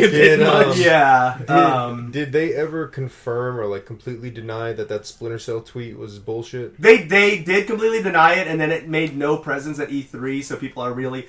And the dude was allegedly drunk when he made those tweets, so people are just thinking it's just drunken bullshit. Yeah. Allegedly. So, yeah. The other two games, according to Jason Schreier, so pretty reliable information. Jason Schreier usually has that insider, like, good shit. The other two is the leaked because of the European website, I believe, where it was Assassin's Creed Vikings, or Ragnarok or whatever. Yeah. So there's that. That's a pretty high chance because the artwork of that got leaked a while back, and then one of the teasers for Ubisoft, several franchises which had Walks Out of Legions also had a Viking dude in the back that looked like Assassin's Creed. Nice. And then the other one is also rumored to be the next Far Cry, which the last few have been alright. New Dawn was cool. There was the one, like, what the fuck was the latest one called? The one with like, New Dawn. Like, that was alright. So there's that. But yeah, Still Ubisoft no is one of Prince those of things Persia. where they're a shitty company, but their titles are also pretty alright. They come out kind of jank, you know, like the Watch Dogs weird train doing the fucking 90-degree angle turn and weird, like, polish issues like Assassin's Creed Unity where we, like, you know, fell through the earth, and also, like, did several times where, like, I was just actually rubber banding in the middle of a fight or whatever, so there's that. But other than that, like, their game's alright. Like, I don't inherently hate their franchises. Far Cry's fine. There's some good Assassin's Creed games, especially the last couple offerings. Yeah.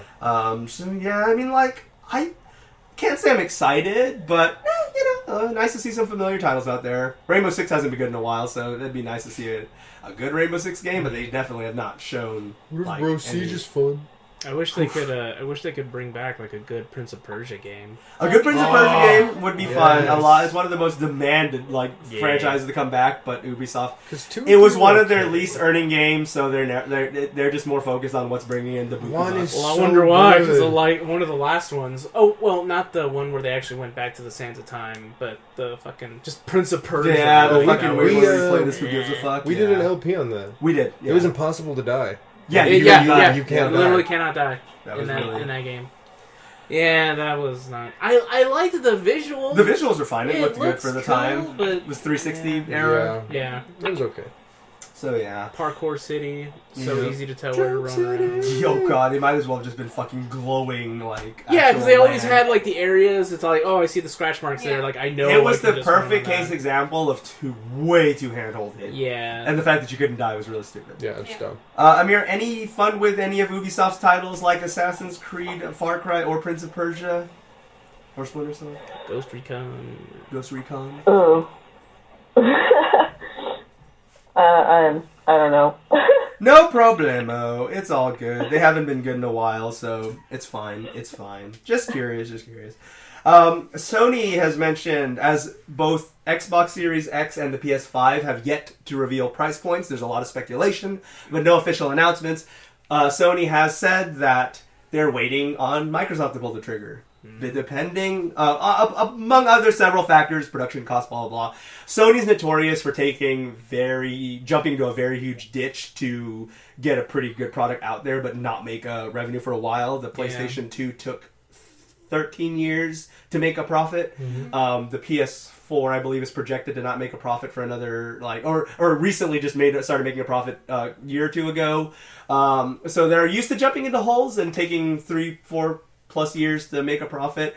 So aside that, and trying to project it just right, they also said that Microsoft's announcement of price is going to have a lot to do with how they're going to choose their price point as well, because they realize that they can't afford to jump up too crazy, because last generation, they did have a bit of an advantage, because what a lot of people forgot, other than Xbox already walking in with bad press, is that the PlayStation 4 launched at $400, the Xbox One launched at $400 plus $100 for the Kinect. Yeah. So it was technically, they tried to divide the math to be like, oh, the Kinect is a value as well. But it technically made it a $500 console. Yeah. So PlayStation, aside, they both had kind of like not the great launch titles. Like I wanted Killer Instinct on Xbox, but I liked Infamous Second Son on PS4. So they both launched with like one game each that I liked. But that price point difference was a big deal, especially because they didn't sell the Xbox One without the Kinect for a while. Yeah, it took a while, yeah. Because they realized no one fucking wanted that shit. It works okay. That's the problem. Like D4, Dark Dreams Don't Die, is such a fun experience with the Kinect. Like, to me, the reason the game doesn't translate that well, after the fact that most people haven't played it, is the fact that a lot of the motion controls work very well, so it made the experience, pre-VR, pretty immersive. Like, to actually swipe your hands at the character and watch them dodge and shit like that. I was like, oh, that's pretty cool. The problem is, most people didn't want to or know how to use Kinect, so it worked bad in most games. So that's how it got that rep. Yeah. PlayStation 5, I don't, other than content creator purposes, I really am in no real rush to jump into it right away, unless it does have full backwards compatibility, which they've already said it's going to have backwards compatibility for most of the pretty much major titles. For most of the library, but maybe Judgment might not be on there, maybe not, DOA 3 Extreme or any of those like more niche titles may not be, but stuff like Bloodborne, stuff like that should all be already ready from day one to work on PS5. But I'm always wary about stuff like that. And then also the launch lineup. Is there going to be anything? The only thing we know about right now is that one that's Bungie, I think. The one that the Gods and whatever. Not Gods and whatever. The one that Godfall. Yeah. The one that's just a pre-rendered trailer of the stuff that looks like they're going up to a Destiny tower. Yeah. So I'm in no real rush again, except for content creator purposes to be like, hey, here's the PS5, here's what it does, I'm there. So I don't know, we'll see. Speaking of stuff I'm probably not going to get, Kingdom Hearts All-in-One package has been announced, in which it'll have the story so far, which is pretty much almost all the Kingdom Hearts stuff, plus 3. It is going to be missing the Remind DLC, so you're going to have to buy that separately, but so it's not technically all-in-one, but whatever.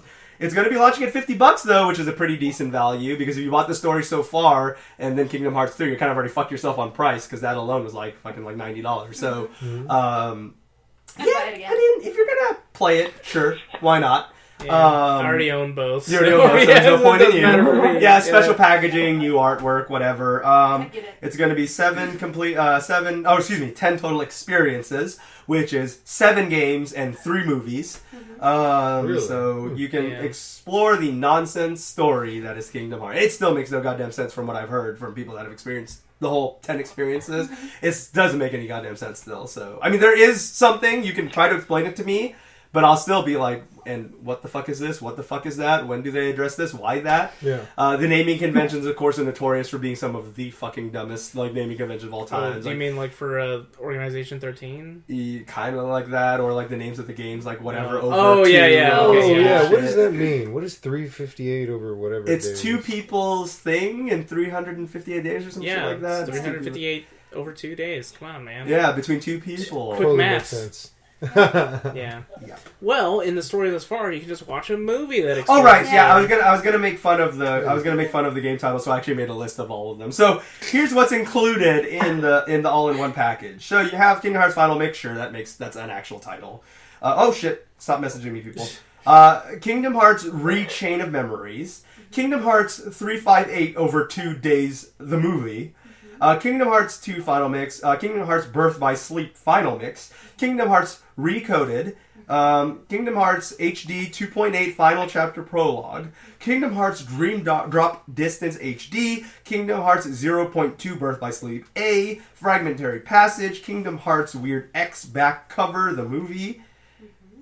What the fuck is happening? What was that? Yeah, I think that one is the one that kind of shows like how the Keyblades were created and stuff like that, if I'm not mistaken. Yep, that is the one.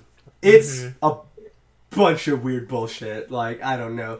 But despite being convoluted as absolute fuck, very popular series. A lot of people are excited for it. So it's nice to see it all in a, again, $50 package. That's really hard to beat at that point. If you haven't jumped into it yet, and you really are going to at this point, I feel like anyone who cared already bought it. Yeah. But I feel like those people also probably buy it again. Some people. Yeah. So there's that. I actually bought the story thus far before Kingdom Hearts 3 came out, and I was streaming a lot of Birth by Sleep. But yeah, it's real weird because I remember I was recommending it. I was like, yeah, this is actually pretty neat. It's got like everything in there. And then Kingdom Hearts 3 came out, and they just pulled... Yeah. They took it. Yeah, like it was completely gone. So far. Yeah, because I remember a friend of mine was just like, "Yeah, I wanted to get it. They don't have it at GameStop anymore. They don't sell it anymore. Yeah, they pulled it off the shelves. Yeah, I looked at Amazon. It was completely gone. So I was like, "That's weird." At one point, it was down to $20. Yeah. Because my sister, right after I got my deluxe edition of Kingdom Hearts, we walked into GameStop to get her the stories so far, and we couldn't find it. Yep. I was like, guess what? I got it, and I'm not giving it to you. Yeah. So now it all makes sense. Now it all makes sense. That's why they wanted to sell it all together in a new packaging. Smart. Amyra, much experience with Kingdom Hearts, Final Fantasy, or you can just talk about Disney just in case neither of those two things tick any boxes?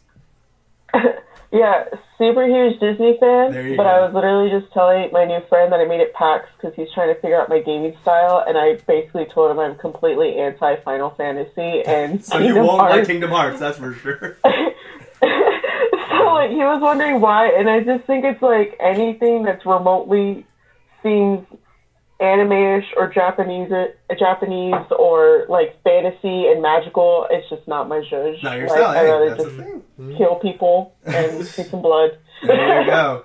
Something like Shadow Warrior would be more up your alley. God, I fucking love Shadow Warrior so good. Oh, speaking of Shadow Warrior, so Shadow Warrior 2, and I love it when devs just take this attention to detail. There were a lot of like little fan service things in the game. Game runs great. But, so the name of the it's a very Asian exploitation, what do you call it? Game. Kind of like a borderline racist, I guess.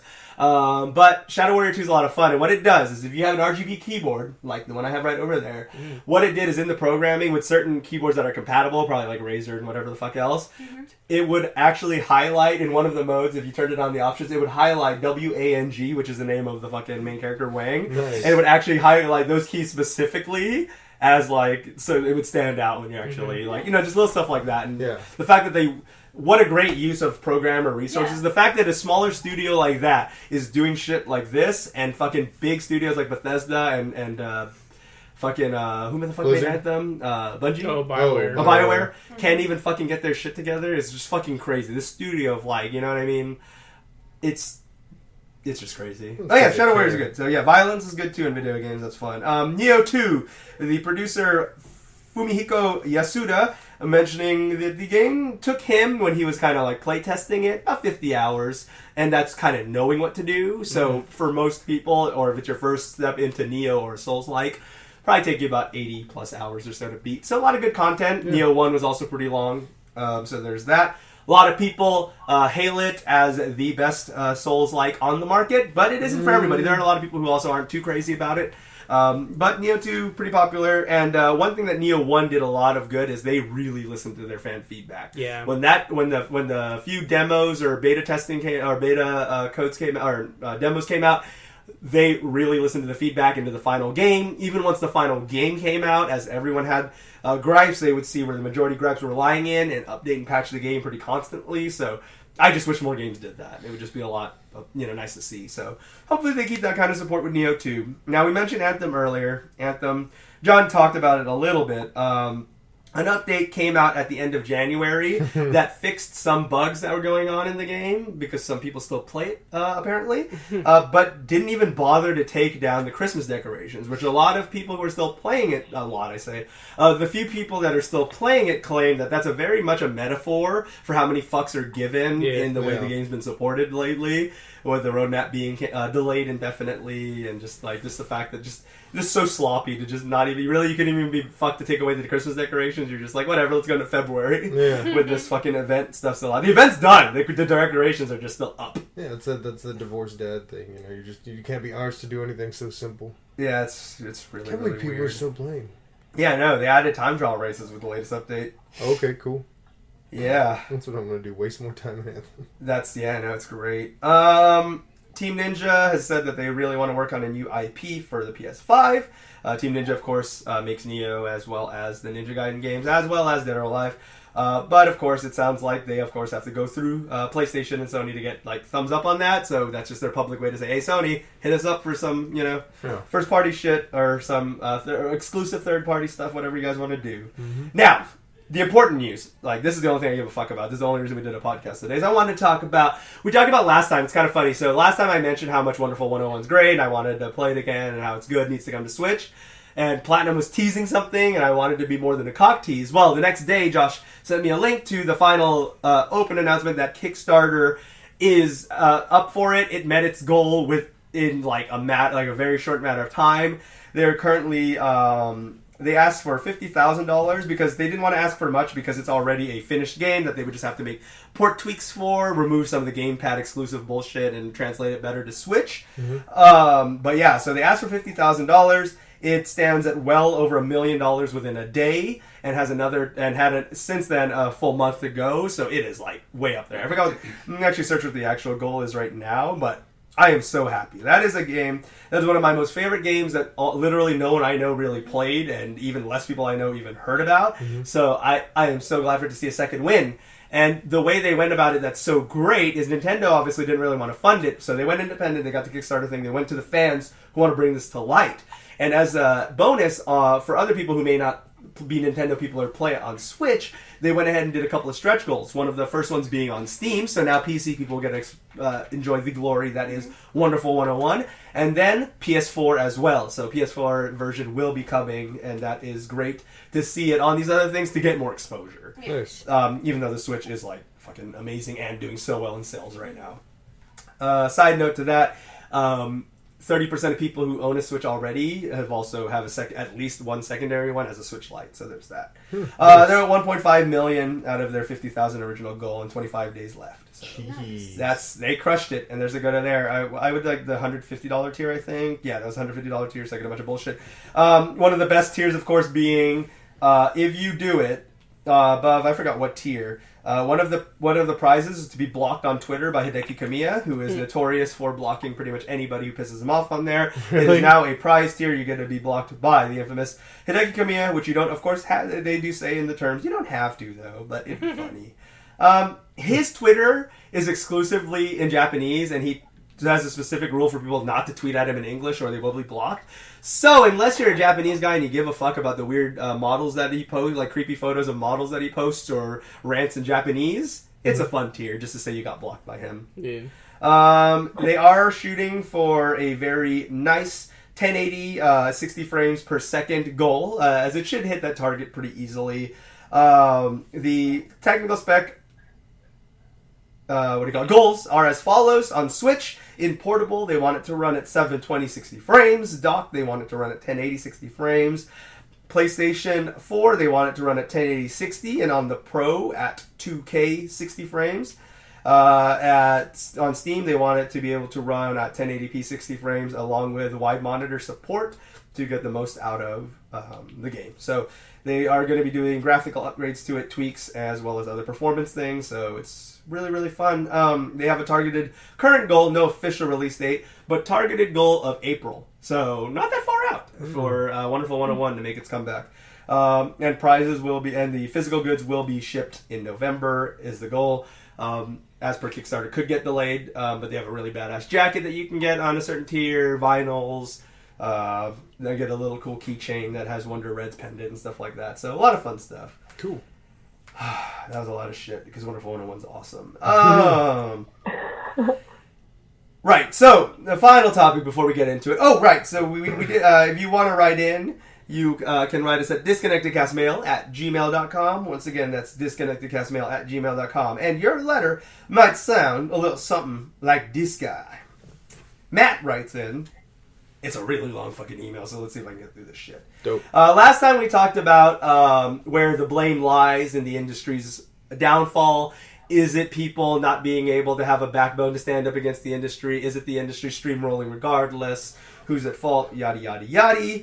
So here he goes. Question was posed if consumers were at fault that current microtransaction market exists, meaning in the state that it's currently at.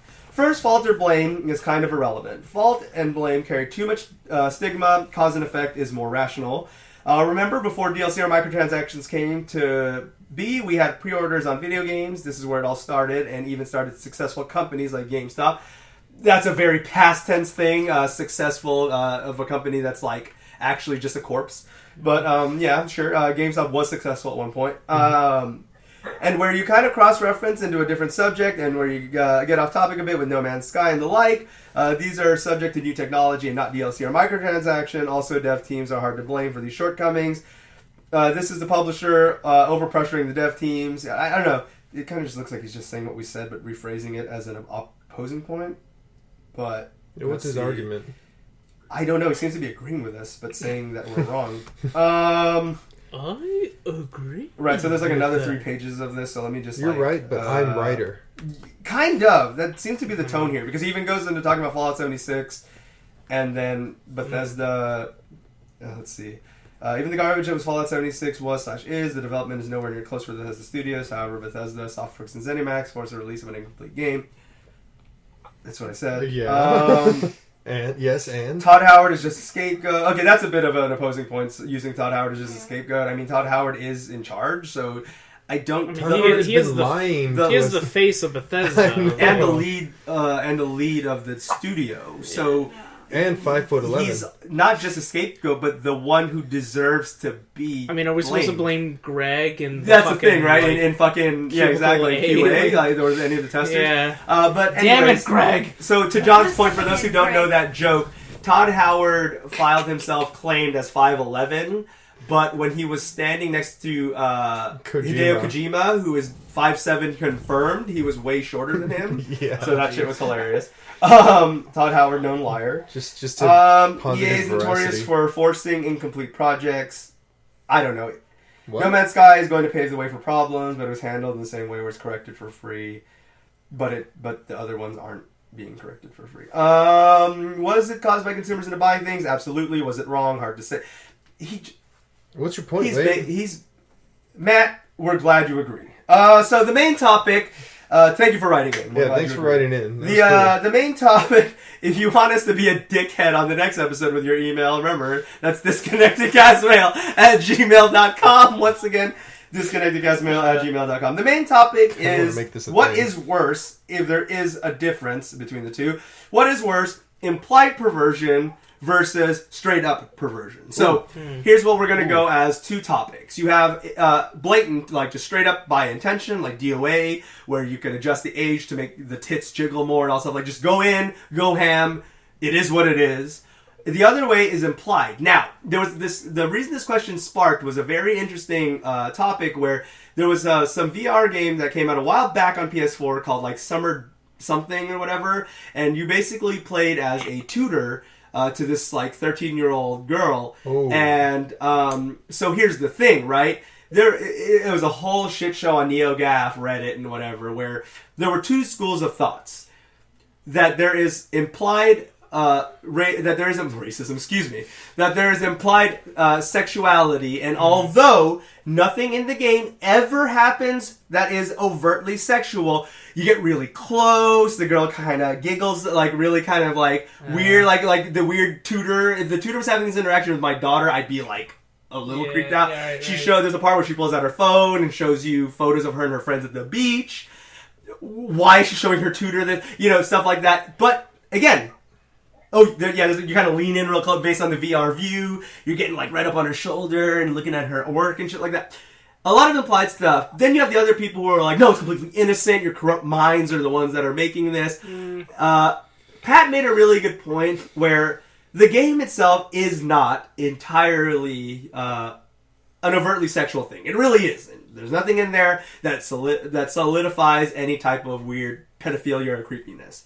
However, the unintentional creepiness of the experience and the fact that this is a VR game is still there, right? And then Matt makes a very good point where Matt goes, or Wooly first says that if you wanted a good teacher experience, you can just play Persona. And then Matt makes a thing where he made a really good point where he was just like, so, like, if you wanted to do a true experience thing, and then he named a couple of titles of games where it's just like, side premise, better experience than this. Like, what is this market really for, other than kind of like people that kind of have this teacher-student fetish thing? Because why else would you want to play the game, basically? It was the kind of the question that was posed. Yeah. However, again, so implied creepiness versus overt creepiness. Is there truly one worse than the other? Anyone have a... John had his finger up the whole time. I just wanted to finish the point. Pose the question first. So it's like Lolita, but not as pervy? Lolita would be... That's a whole other thing, because Lolita's the maid dress gothic thing. What? No, the Nabokov book, the old one, Lolita. Isn't he tutoring? I'm sorry. The book. Sorry. Like I got I Wait, thought you meant like that... Gothic Lolita. I was just like, what is that? What? Oh, okay. Well, so you're talking about the actual old like French book or whatever? Yeah, it's a Rusky book back in the day. So go. But anyway, repose the question now that I understand what you mean. Because in Lolita, like this seems almost a little bit tamer than that. Okay, it's a lot more implied that she actually does something. I don't know. I don't think there's an implied perviness versus not. I think it's just how people will respond to certain actions that they'll see in media. So the Powerpuff Girls effect. Remember that controversial Powerpuff Girls cover where some dude claimed that the artist, I forget the name of the artist, but she's a really good artist, drew the we're sexualizing the Powerpuff Girls because she drew them more bigger, more realistic looking, whatever. That brings up a good point that I heard. Speak up, sorry for the mic. I heard this. Someone made a comment a couple of years ago that I think was a comedy thing about how the guys drew dicks into the Little Mermaid, the background, right? And he's like, well, you don't spend drawing, you don't spend like 10 months drawing the Little Mermaid without thinking about And it's kind of like I get what you're saying. So the nature of a pervo. I get, and I thought about that. I'm like, well, she's like 15, like she's a Little Mermaid. Like, why is that your go-to? Right? Why would that be your thought? Same thing with the Powerpuff Girls. They're obviously supposed to be little girls, children. Yeah. Why did that guy's brain go to this is sexy? Like, it's not supposed to be, sir. Why are you looking at it like that? Right? And that's the thing. So that's where the argument weighed in on this like tutor game, where it was just like, who's this for though? Is it a fetish game? If you really think about it, because John and I probably aren't going to really like be hyped to play the weird. Probably, I would rather play Rush of Blood or Arkham VR or whatever else. Super Hot. or even Super Hot, which is fantastic. But. And I'd have to say, like, if the game has something appealing that's supposed to be like maybe the selling point might be the AI for the character you're teaching being surprisingly good or something, right? Like, maybe that could be the selling point, but I mean, I don't really know anything about. It's weird because the whole trailer is even like tutor this young girl, be her sensei. It's just like it's a bit weird. You see those? I've seen pictures of mobile game ads where it's like you have a waifu or whatever, and like level 1 is like your school girl, and then level 2 or level like 25 is like she's pregnant now, and then like level 50, you're talking about that cringy Facebook. I don't know if you saw it. So there's this really bad Facebook ad that came out recently. I know exactly what John's talking about. So it says level 1, and it's literally just like a super kawaii schoolgirl, and then level 25. I don't know what fucking game this is. She's pregnant. Yeah. And she's holding a kid. It's your wife. And it's just like, she's your wife now. Which one do you want? Do you want a level 1 girl, or do you want a level 25 girl who will use the same head on both bodies? Here's the stupid thing. Level 50, she's achieved the heightened status of your secretary now. Oh yeah, that was weird too. Yeah, level 50 she becomes your secretary. So I guess it is a fetish game. Yeah, but the thing is, mobile games aren't real, and all those are literally lies. Whenever you see those on like Facebook, like it's like, check out this zombie horde game, and you download it, and it's a dumbass puzzle game. It's Snake. It basically is. But anyways, going back to the other thing though. But yeah, so you had those big arguments, which is just like, oh, you guys are being a bunch of creepy people, and you're thinking about it in that way. And then the other side of people's like, but why else? And it was a really weird thing. And so here's the thing. So let's just say it is on the creepy spectrum, right? Is it worse to have that where it's a secret thing, you leave it out, you say, hey, I'm not Pervs Anonymous, I'm leaving out the bait, I'm going to turn around, one of you 5 is allowed to get it off the table and I won't look, but I am giving it to one of you guys. Or just straight up, tits fly and everything's going crazy. What do you think is, in your opinion, what's worse? The perv? Yeah, I know, it's really weird. It is an interesting question because straight up perv, secret perv. Well, I think it's better to just approach things head at least on the one hand, you know what you're getting yourself into. Like jiggle physics is a real thing. No, this thing has like boobs. Whatever, judge me. Right. It's like what? I like. Okay, no. Let's take that. Yeah, you're right. So, but let's take the kid thing out of it. Like, say it's a game, right? And guys, coming soon, you can check this out. It's VR experience with Mallory, right? And Mallory is just sitting here in her chair, and she's just in an empty room. You can totally interact with her. Wink, wink. Yeah. who's this game for? Who wants to interact with Mallory? You know what I'm saying? Guys like, who play it's a game. I have friends. It's for guys. It's for guys who play games one-handed. But for real though, right? She'll set up your haircut appointments. So let's just say though, in this game for real though, it is just a talk to Mallory simulator, right? Yeah. There's nothing inherently weird about it. But why would that be a VR game, right? Like, where you're going to just talk to this random girl sitting in a chair in an empty room. Who is that really for? It's got to be the target demographic is secret pervos. It just really is. I don't think it's so secret at that point. Or it's like, just people who don't It's not just that, it's loners. Yeah. Yeah. It's also people who don't know how to talk to other people. What are those weird, I just saw it the other day. It's those weird storybook games. Where you visual start out... Visual novel. Yeah, where you start out with, you're gonna go on a date and you meet this person and it just keeps going and going and going. Mm-hmm. But yeah, no, it's still a little creepy. Like, I'm not gonna lie, it would still be creepy. Right. I think it's less creepy if it's not a kid. Yeah, it's definitely less creepy if it's changed not that. a kid. That Probably part, should have right. Like, if you just have this fucking college girl you're tutoring, sure, why not? That happens all the time in real life. Yeah, but the thing for me, and not to play devil's advocate, just because I really do agree with you guys. I say that it's less bad to just say fuck it. Like, you're going into Crazy Boobs the Fighter, then fuck it. That's definitely less. I think we all can at least probably agree on that. But for me though, there's still something that is like, again, I do see the loner thing is a very, very, very interesting point, right? Yeah. But there's a really high chance, right, that the person also playing the game is the person sliding into the DMs, then fuck you bitch, you rejected me type of... It probably is going to be an incel, most likely. Yeah. Like, just statistically speaking. I would say what also is going to be the end goal of this game. Like, is the end goal of the game is like, how good of a tutor are you? Oh, did the grades actually go up? Exactly, right? And then also, like, why aren't there... Like, a tutor usually is going to have more than one student that they're going to be tutoring. Right. Why is it just the one? Like, yeah, exactly. So... And then the fact that you guys, the thing that does add to the less implied, more actual creepy factor was the scene where she does show you like her and her friends at the beach. She's not wearing like a thong or anything, right? But it's still a weird thing where it's just like she's showing implied older man. Her at the beach with friends. Now, and I know someone's gonna probably write in and say, "Well, you're just being a big pervert or whatever." But am I though? No. Or is the person playing the game to see that? Well, photo? I'm pretty sure there are kids that have shown their deeper. teachers, like, "Oh, here's me and my family and my friends." That's different though. Like if a girl's showing you, I mean, I understand of her and it's her friends at the beach, like a teacher versus like a tutor. Like that means something. Yeah, exactly. Right. Yeah. The situation it just gets really dicey, and this is exactly. So it's a lot of context that is needed. So what's happening here and the actual words in the game too, right so what's happening here is basically the state of a lot of game forums at the time, which is you're making a fucking mountain out of a molehill, and other people who are like, but are there pedophiles inside of that mountain? So there's like, you know what I mean, that was the two things. It was just like, do we need to park the FBI van outside of this guy's house, or is he really just going to be a good teacher? Is his hands going down his pants, or his hands going to the VR controller? That's the thing. It is a case-by-case basis. Yeah. It's just Pat from Castle Super Beast.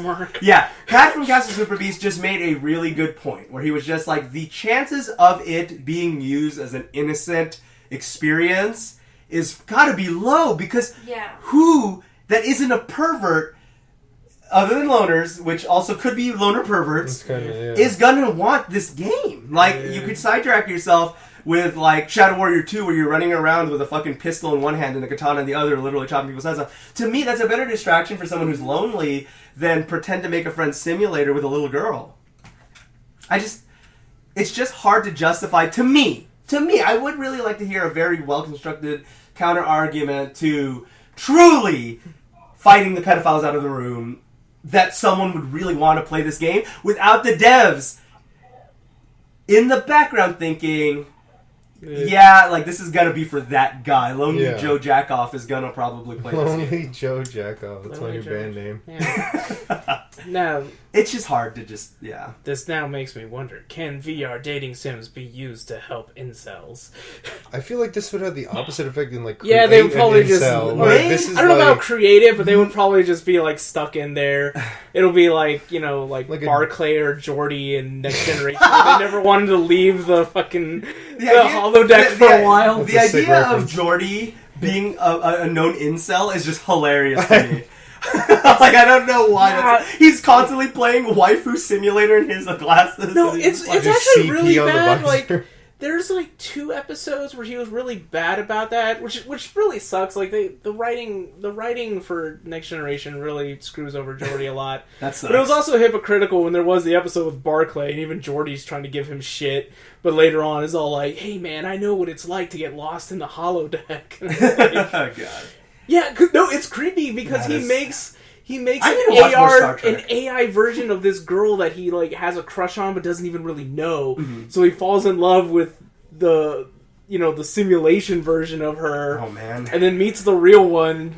So that's a weird. So just segue into a whole other creep factor. Oh thing. yeah, that's a thing I've always thought was a very interesting thing. Right, it was the difference between types and then dating someone because it reminds you of someone. Right, so.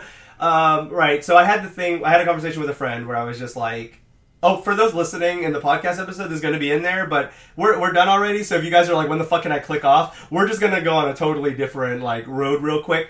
What I was going to say, though, is... An Old Town road. Oh, God. So, Get out. It's one of those things where if you... Okay, so say I meet a girl, but I only really like her, though. Now, I may not think to myself, right, but everyone else can see, right? That I'm only dating her because, wow, she looks like a spitting image of said K-pop idol, right? Yeah.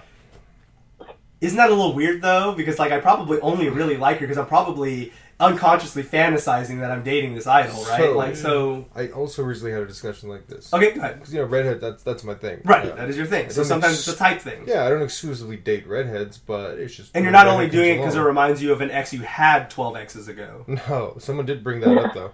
No, but it's not that. It's just... That's just my type, and just when one so happen comes along, it makes so it a that's little what I've always extra... wondered is when does it go from type to creepy, right? Because there's this other person that I know that recently broke up with somebody, then dated somebody else. Those 2 dudes look like exactly the same, and I don't know if she's just dating this dude because she couldn't get over this dude. Yeah, and it's just like her weird coping thing is to date a guy that looks like exactly. I think that comes into factor a lot because they're. Where does fantasy and reality separate? Right. Like, you love the blonde centerfold type, right? So you go out and exclusively pursue the blonde centerfold, and then when that person doesn't live up to the standard you've created, what happens? Yeah, Mallory, what do you think about him? Mallory's trying to use the restroom, so I was just trying to put her on the spot. You filled it in like a gentleman. I thought you were centerfold material, but you're really just a splash page. Yeah. So, yeah, no.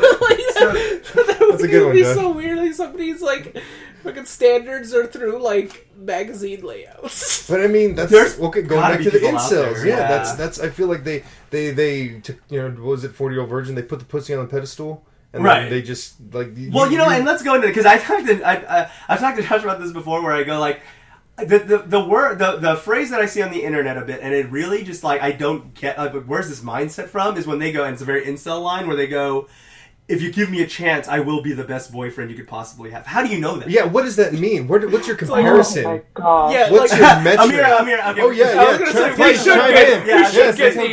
is the perfect time to like. We gotta stop because I want to hear Amyra, your take on that whole thing because I'm sure you've heard that before. Yeah. Dude, no. At PAX, this kid, which I'm not gonna say his name, but I'm calling this out. Go for it. He decided that he thought I was cute at PAX, which he told me he purposely went to PAX to find cute girls that were into the same things he was into. Hits me up on Instagram and basically wants to know about my exes and why they didn't work out, and telling me that he would be the best boyfriend ever, and legit like a resume of him being the best boyfriend. Like this huge paragraph DM in my Instagram on why I should be with him. Oh my lord! That ain't it, Chief. See, and they're real. I can't believe this. When I see this shit on the internet, and then I hear because most of my friends are female that I usually talk to on a regular basis, and they tell me these stories. I'm just like, how is this a thing? Yeah. No, see, this is some high school shit. Yo, how old was this dude? Should we go there? This dude was like I'm assuming like 25, 26, something like that. so He that even is told me, like, something. yeah, I Yeah, have see, a that's what I'm saying, job, I like- have a car. So still very idiotic. Yeah, it's Yeah. just I feel like there's That's a so good. that's so cringy. Yeah, like, it's just like- in this essay, I will describe Okay, why I like, would be so- the ideal man. so, right- thesis on Yeah, you. so from gathered from your Jesus. exes and what you've told me, because you're into the nerd stuff I am too, I could be the perfect boyfriend because insert A, B, and C. It's just like, but how do you know that though? Like, having common interests, and I can say this, like, with every ex I've had, with all the non-matching and all the crossroads, it clearly still didn't work out. That's why they're exes, right? Yeah. So, how will, Joe Blow Stranger, just based on pictures / information they gathered from data analysis through DMs, Like, could they just know this? How do people believe they can that's know what I'm this? saying. Is that there's When I tried internet dating, and I tried it 3 different times. ooh, Oh. Yeah, it's bad. it's It's really bad. But me and my sister were going through a bunch of like things just to see like what I was getting, because she set one of them up for me, and no joke, all of them except for like two seemed really cool. All but 2. All but 2 were like, "Hey, why are you single? Why didn't they work out? What's wrong with you? And what do we have in common?" But see, this one guy. that's a look, whole nother. now this- okay. That's this- Go. There were a few of these. What is this, like the customer service line? Yeah. Trying to ask for a Well, refund? this Right? one was so creepy because I worked 2 jobs, Yeah. right? And before that, I was working a lot of overtime. So I never really looked at my phone, and it was like 30 text messages of like, Jesus. "Hey, what are Whoa. you doing? Hey, why aren't you talking to me? Hey, Why are what you did I do ignoring me?" Wow. wrong? Hey, I think you're that's, really pretty. Wow, I thought Hey, you were can I really look into nice, your but eyes?" fuck. And then he did the worst thing, which was like, asterisk, "Wish I could hug you. Asterisk, put my arm around you. Oh! Asterisk, Oh, smells God. your hair." And I was like, seriously, smells your dude, hair? I am working my ass off right now. Like, They- leave me seriously. alone. They just started RPing at the end of the fucking thing for And then he literally went no on a reason. They do. giant No, ass sub rant to about how r/night I was guys. Hold such- on, one at a time. Then he went on a giant ass rant about how I was such a terrible person and how I was killing puppies and no What? one would ever love me. What in the? Why is that always the knee-jerk How did thing? it escalate Like, to yeah, that? it's so weird. It's always It like, is. "Hey, babe, I think I could be perfect for you." Yeah, whatever, bitch. Go enjoy killing babies, idiot. Right? Yeah. It's just like, whoa, what the fuck? No, excuse I me, I'm think gonna go it's- baby nut right I now. no Baby longer nut. internet date at all. So one of Like, my ever. favorite subs is r/nice guys because it's just That all is- that shit. Yeah, but Someone- the problem is, I okay. feel like some of that shit's fabricated too. Oh yeah, Some yeah, of that it shit's is. way But too it's much. the it's It the is. general like thesis of it. Yeah. Tie this into this theory about Luke because I always love this theory because I think it applies to a lot of things. But they said I heard a theory that the reason Grandmaster Luke is perfect is because he came from a stable parent home. He wasn't emotionally deprived or anything like that. And I think that's a problem with a lot of these dudes is they don't have. It doesn't matter if it's a 2-parent home. There's no stability in there, and they don't have an emotional outlet. So they pack it all in, and they live up to these fantasies. Like they don't live in reality at all. Right. There's no. Their only relationship is the computer in Yeah. their hands. Yeah. Yeah, exactly. And I think they all group together on their 4chan forums and like, oh, they're gonna come for me now. And now look what you they did. sell, they prop each other up, and they're like, Sorry, I'm just looking at the edit mark. I'm gonna put a funny edit, but go on. yeah, please do. I don't want to. Go. And they just prop each other up and influence one another's terrible behavior and ideals. And that's it. That was the end of that. Yeah. Okay, now to wrap it up, let's just wrap it. But while we have Amyra and while we have Mallory, I want to hear just because this idiot had to argue, I need to know when you just come out of the gates, right? When a guy just comes out of the gates and it's just immediately, clearly a sexual thing, has that ever worked? When a guy just be like, like either straight up just like, here's a dick pic, like instantly, like they just go there. Or Okay. even just where they'd be like, so like with X, like what positions do you like? Like if that's just like how they come off the gates is like opening conversations. Like I just like that just will never work. I don't because there was this guy that like I would don't tell me that understand like how he some feels people- like that can work eventually if he plays the numbers. No, I don't understand how like you think that's such a good idea jumping in straight with that. But sorry. Right, but go either one, yeah, Amyra those- and then Mallory or whoever. No, absolutely not, and that has happened, and that's why the block button is there. Yeah, exactly. And that's the thing. I just can't believe that some people have that mentality where like, well, yeah, but some girls they'll be straight up horny. Like there's some freaks that are gonna be. Like, I don't think so because you've already scared them away when you're being a fucking freak. Like pretty much. That's never worked. because from what I've heard, like what most girls tell me is just like, especially the defense block just immediately goes up when they just think that like this is all the guy's gonna want, is just gonna bang and leave. So like fuck that. Like I'm Yeah. I got the club for that, or I get, you know what I mean, or I got fucking Tinder for that shit. Like, it's just straight up like, if that's all I'm trying to do, I'm not trying to be like, oh, I could be fucking your tuxedo mask or some fucking cringy shit like that. It's just like, back when I was just going out to like hook up with people, like I would make it known that that's what I was looking for. And leave. But it never worked on them trying to do it. Yeah, just like, yeah, and that's the thing. The unsolicited dick pic thing is just so weird. Like, it was weird. So for those out there, if this has worked on you, I do want to hear about this. Yeah, write at disconnectedcastmail@gmail.com if you ever got a dick pic and then said, "I'm in," or "It's in," or whatever, right? So if any of you out there really have just went ahead and went for it and said that, you know what, based on your cock pic that you just sent me, I feel like this could work. Give me your information and let us have a meeting at the theater. It's just like if that has ever actually happened, please, right? I'm curious to see why that's a conversation. There ain't no like, date when it came to the there. guy, just unsolicited dick pic led to date. I want to see if that's ever happened. I want to know. I just immediately thought of the Rick and Morty meme where it's like, unsolicited dick pic, you son of a bitch, I'm in. Yeah. Has that ever happened? Write in. Please make that I just have to know if that's ever actually worked, because I feel like that has a 0% chance of success. Never works. Yeah. I don't think of any girl I've ever talked to that's ever yeah, no, every girl I've ever talked to has said straight up, fuck that. Like second the guy that comes off as a complete jerk horn dog, fuck blocked. Like, straight up. Yep, okay, that's what I thought. Guy, if you're listening, fuck you. And on that bombshell, if you can catch us... Oh, thank you, Amyra, for hanging out with our shenanigans. Thank you. We really appreciate you taking the time out of the schedule. We'll definitely be plugging your stuff. If you have anything coming up, you let us know, because we always like to use our ad spot to plug our friends and everything. So please do. Just let us know. It was a blast having you on. Oh, thank you so much for having me. Yeah, it's awesome. Yeah, well, we'll keep you up to date with all her stuff. And speaking of staying up to date, if you don't want to be those people on my Facebook feed who are just talking about The Witcher now 3 years after I did, you can catch us every Monday at 11 a.m. Central Standard Time at disconnectedcast.com. Until next week, we'll catch you guys then. Until then, see ya. Bye. Cookie noises, cookie noises, cookie noises. Getting a cookie now. There you go. We can do it now.